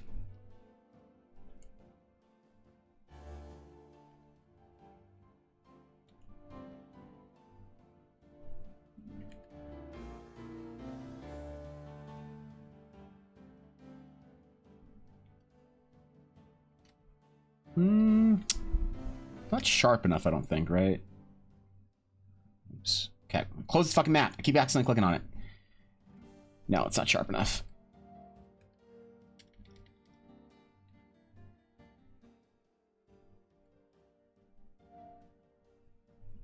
There we go. That's what we need. Young fun classes. One D&D monk looks so fun. Honestly, I don't know shit about one D&D. Haven't read much about it yet. Define brush preset, sample brush, Charlotte the Astral Knight. We'll get our sample brush. We'll go into our brush. Window brushes. There we go, brush settings. Okay, shape dynamics. We're going to space it out. We're going to have the angle jitter be the direction.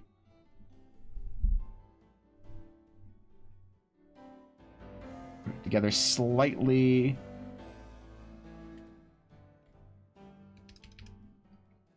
Perfect, man. And we're gonna edit.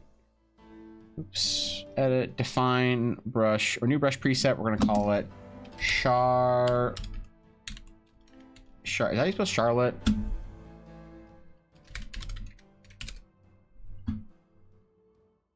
Char Lotte, right? Yeah, whatever. Charlotte pattern 2. Okay. Now we'll sample our color. We'll go back in here and we'll cheaty pants the entire thing. So, new layer. Imagine a goblin with a bazooka. Yeah, I don't know. I prefer the like ballista goblin or artillerist. But hey, man, if you want bazookas in your game, go for it. Don't let anybody tell you you're doing it wrong if you want a bazooka.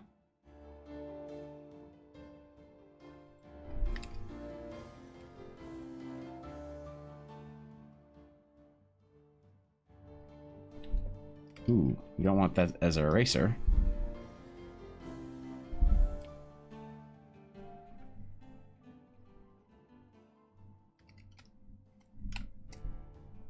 There we go.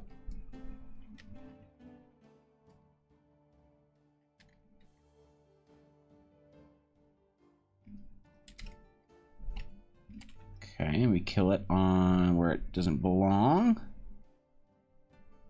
So it's just hiding. There we go.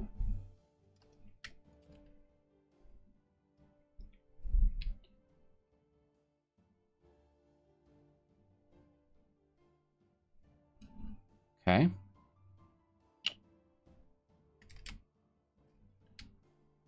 So is this good? We'll merge it down. Oh, nope, nope, nope, nope, nope, nope, nope, nope, nope. It's down here.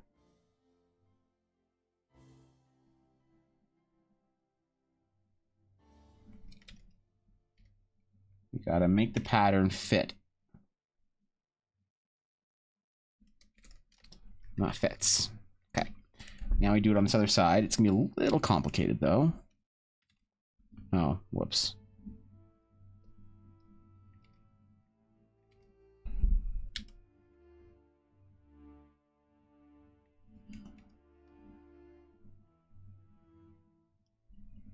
So new layer. Okay.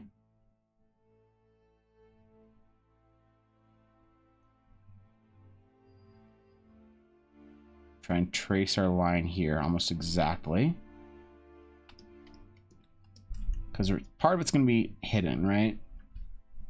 Spell however you want, and since it's the Eldarin spelling, ugh. Ugh, can't stand people who do that. Ella's name, IRL, is a name that you can spell a bunch of different ways, and she hates other girls that have her name spelled differently. She just by default doesn't like them. I can't do that to Ella. I can't give her a weird spelling of a name. Put a Cabe Dawn picture in your box if you're interested. Yeah, what the fuck are you talking about? That. Oh.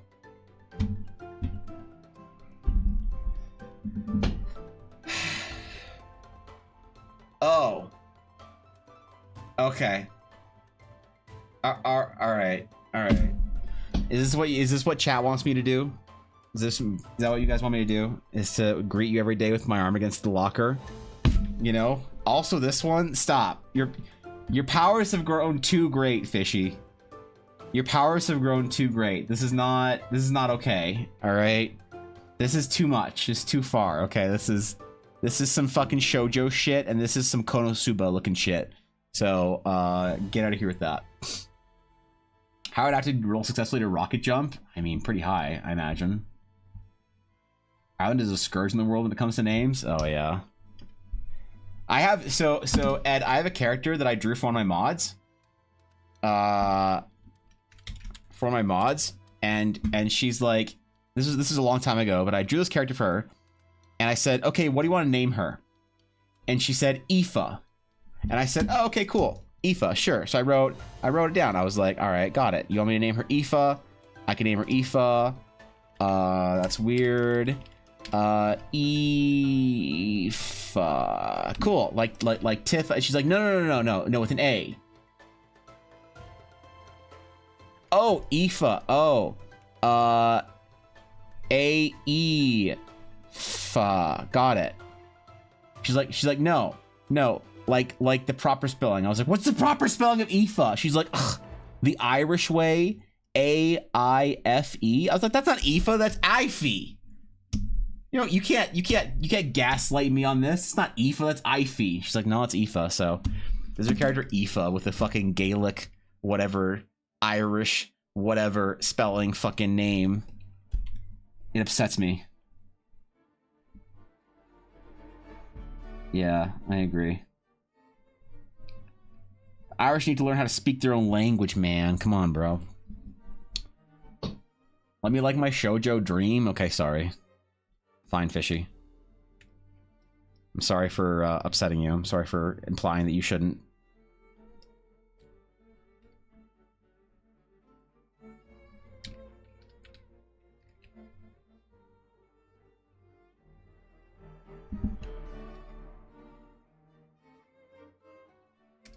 Forgot that Fishy's favorite manga of all time was Fruits Basket.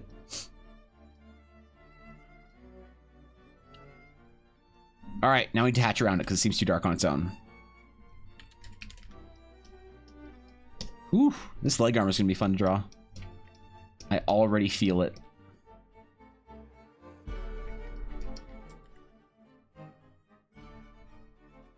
So what we'll do is we'll darken it slightly with hatching and not with a fill. Go a little cheaty pantsy on it. Lower the contrast that way. And no one will notice. Mom's been trying to get me to learn Gaelic. I'm too dyslexic for that shit.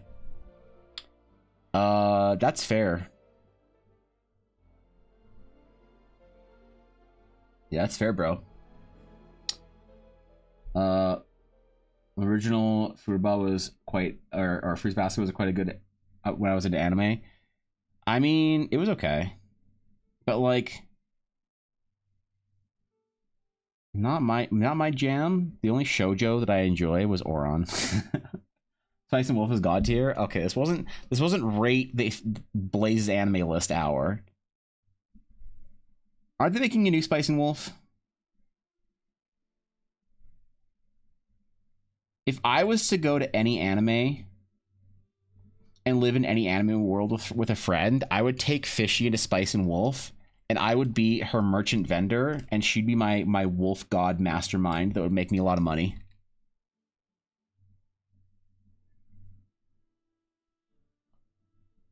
We would fucking crush it in Spice and Wolf together.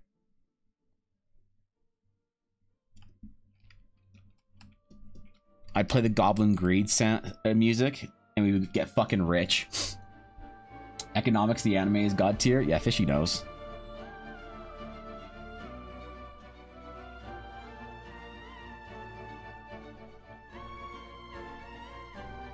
The anime would start off with us getting rich, and it would be Spice and Wolf, and once we were rich, it would be a mixture of Konosuba and interspecies reviewers after that. We would just travel from town to town, going from brothel to brothel, trying to keep our immortal selves entertained. With more and more heinous things. Yeah.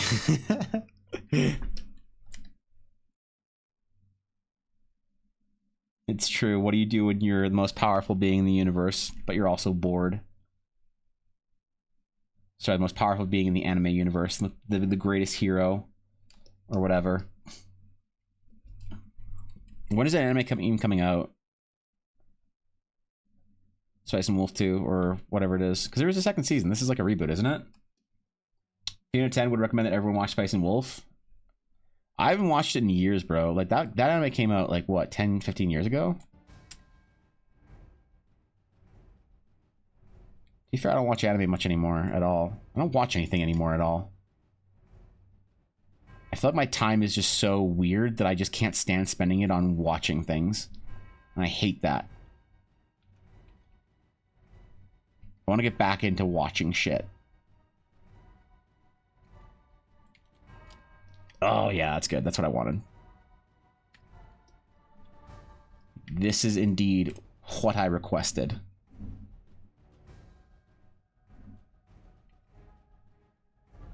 Oop, that's not the brush. That's the brush.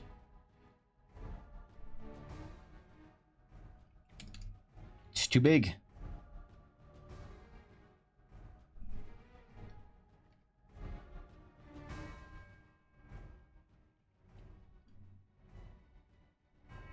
Okay. Move it there. Grab one.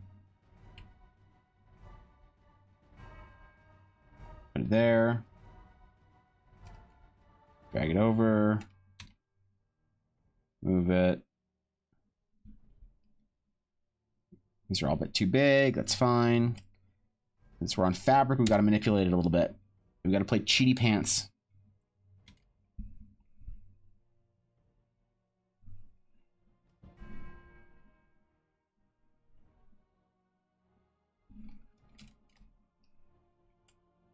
And there we go. It's literally how it's done. I'm either a genius or a moron. One of the two. It's apparent to everyone but me. Can a collective group of characters share a single character sheet? You can do something kind of like that, Chris. Like, I played two characters that were one character. They represented one character once. And it just kind of changes some little things with mechanics, but you can do it. Yeah, you can do it. 100%. Sometime next year. Oh, okay. Fair. Much like SAO, I have watched it many times. When did it even come out? Hold on. Original Spice and Wolf anime air date. 2008.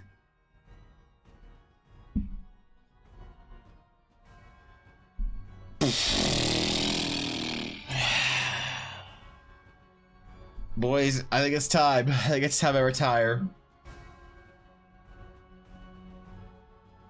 I think it's time I retire. That was a long time ago, man. I was 18 years old in 2008. I was a child. I had no idea how the world worked. I was innocent of the terrors of adulthood. I had no expectations on me. Nobody demanded anything of me. That was a rough time for me, actually, but you tend to remember the good more than the bad, I find. You're a child that was in middle school then? Yeah, well, fine, bro. We were both fucking children.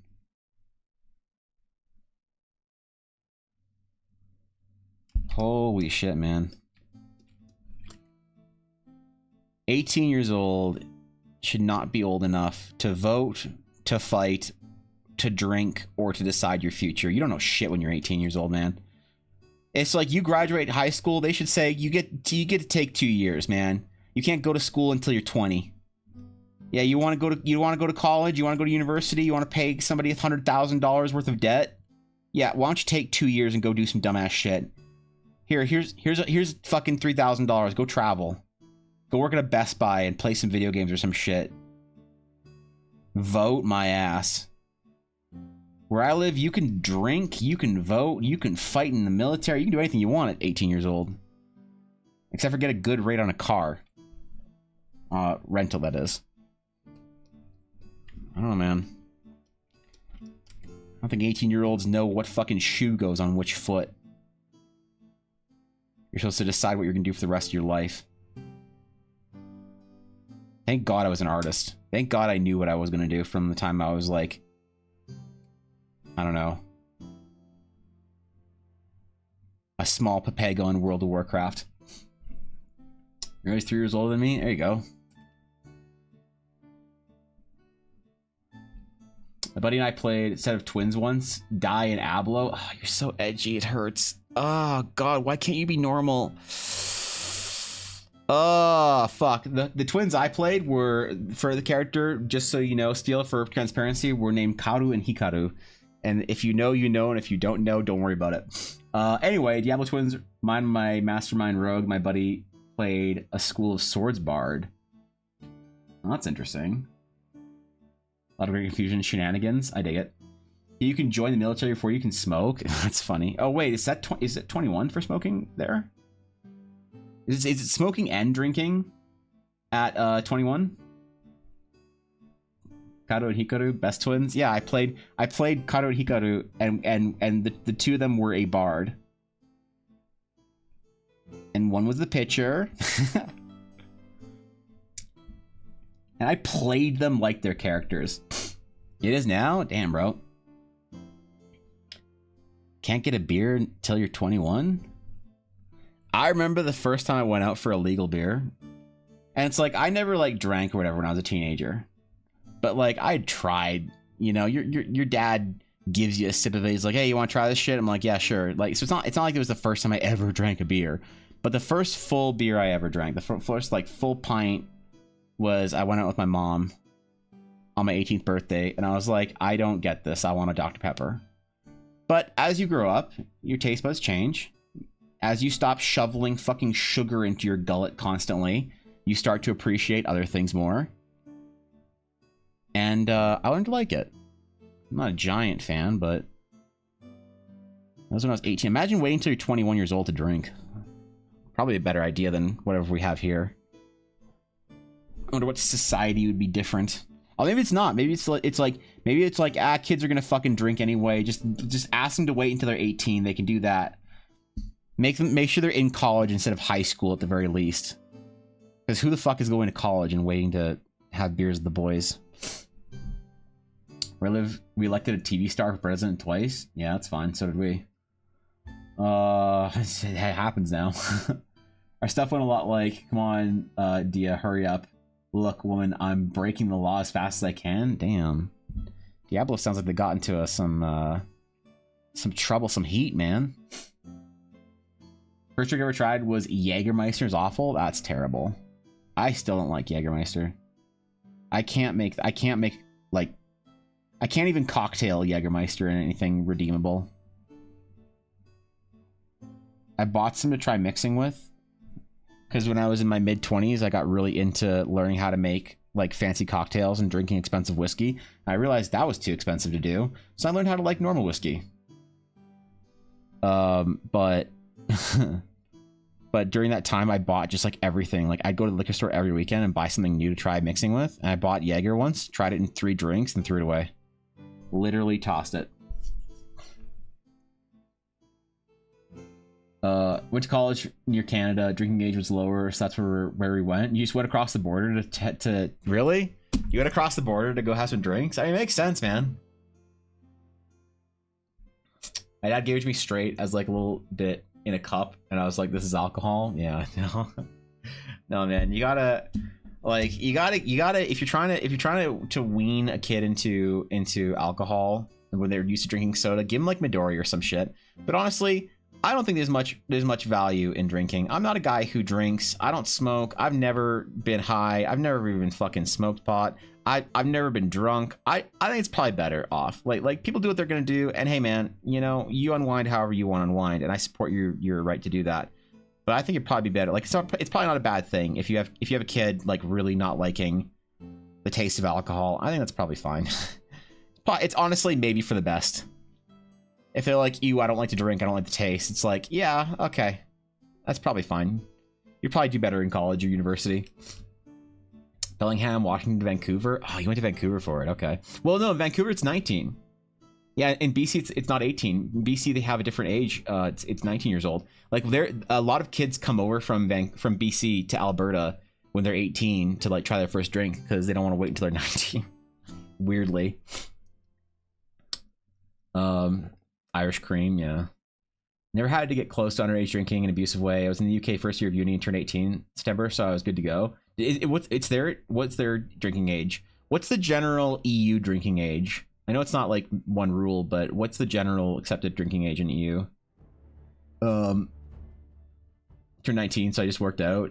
That's fair. Because it would be Ontario would be 19 as well. I think it's my dad's way to try and kill any interest. That's fair. UK is also 18. Okay. I would drink socially since like 14. Yeah, it's probably a bad habit. I don't know though. People, like I said, people unwind however they want, man. I don't judge.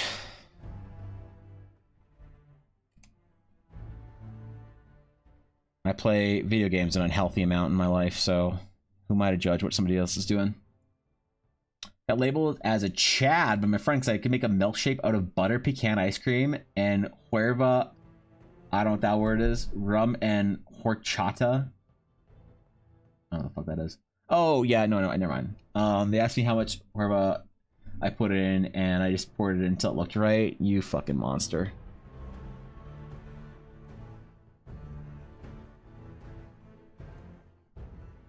I don't think many kids really watch my stream, but kids don't drink. It's not as fun as it seems. You don't get shit out of it. Doesn't make you cool.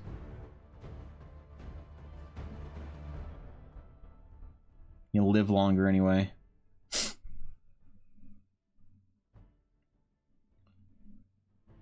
I was watching this neurologist podcast, and he said the safe amount of drinks to have per week without affecting your brain chemistry in any way is around 1. It's like, well, there goes a lot of people's weekends. It's an Andrew Huberman podcast.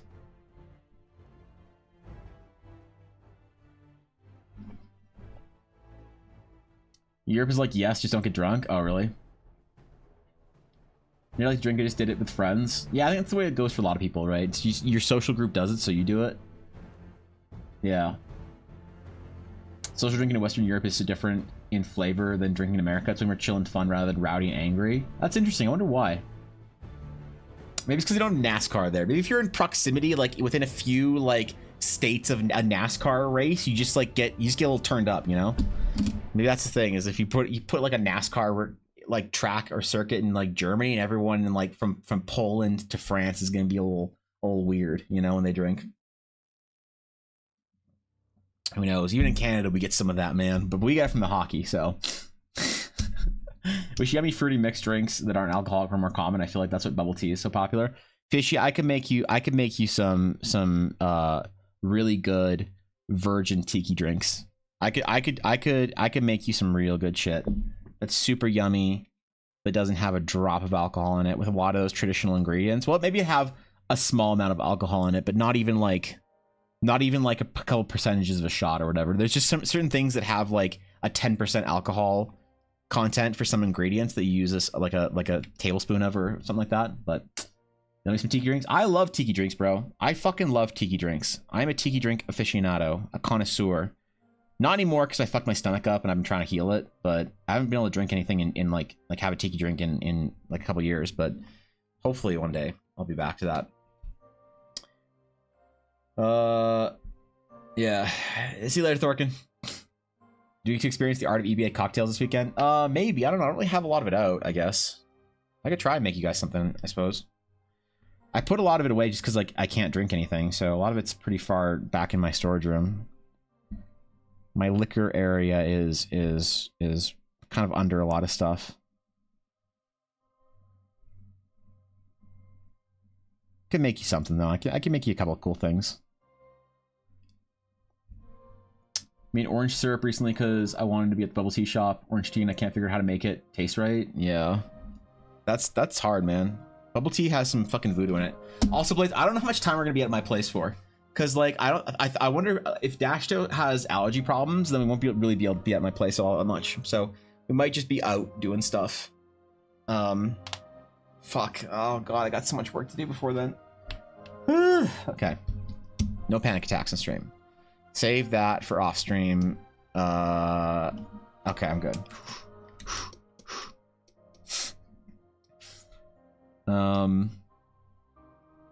More cloud patterns. I forgot about that. More cloud pattern. Do one more thing here before I forget. Small town mentality. Everyone knows you and makes sure you stumble home. No one drives because they walk.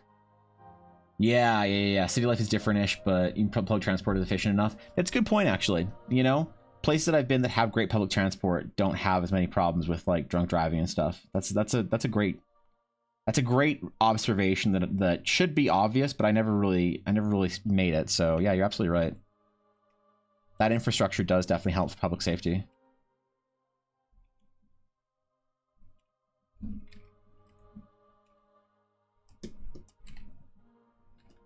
%, agreed.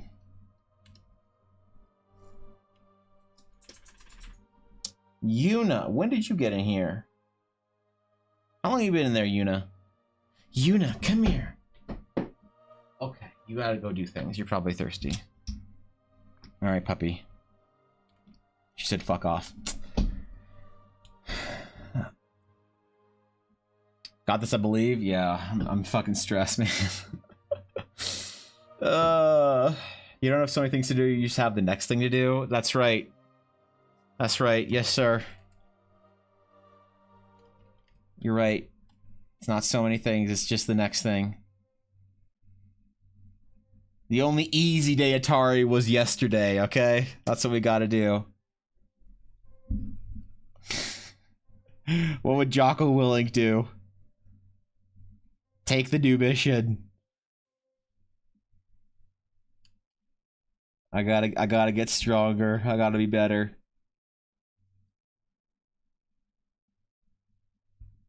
I gotta not get overwhelmed. Ah, fuck. I'm getting overwhelmed. It's one of my favorite sayings. Yeah, that's a pretty good one. That's a good one. I like that one. That's good shit.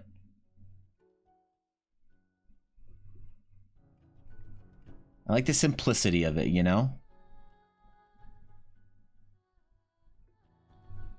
I never used to deal and struggle with being overwhelmed, Atari, but I've had a lot of problems with that in the last year. That's why I had to take multiple breaks.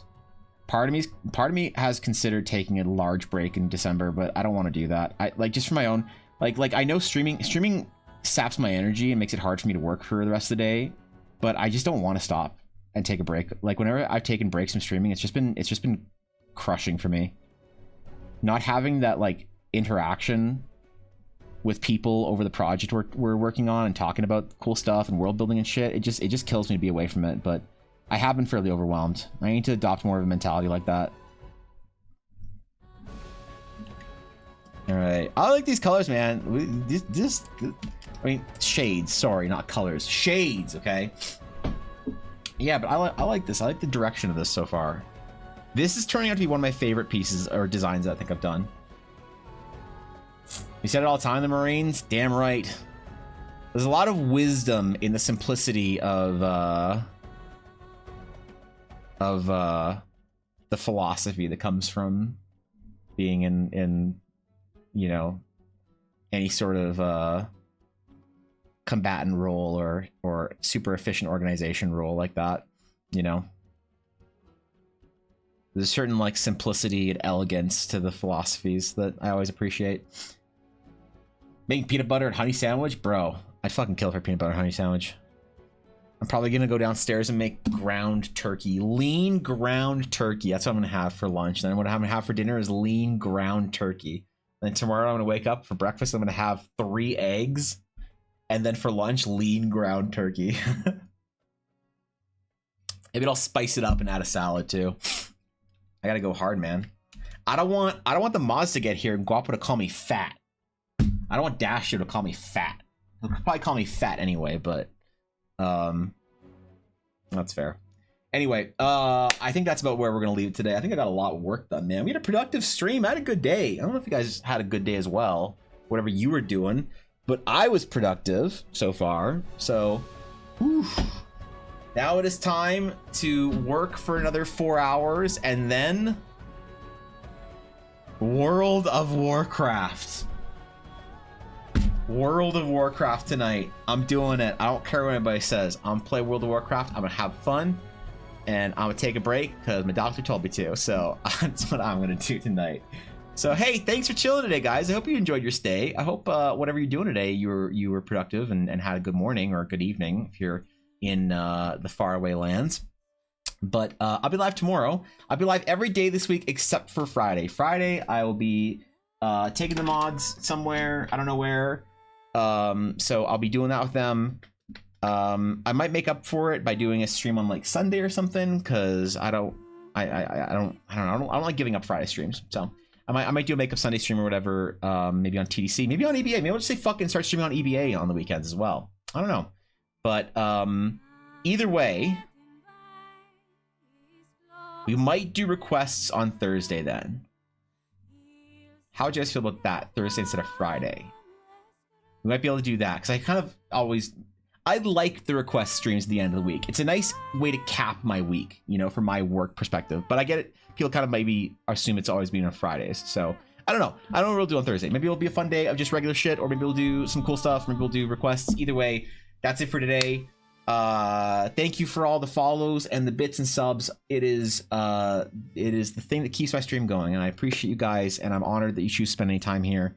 So thanks for relaxing with me. I hope you guys had fun, and until next time, my friends, farewell.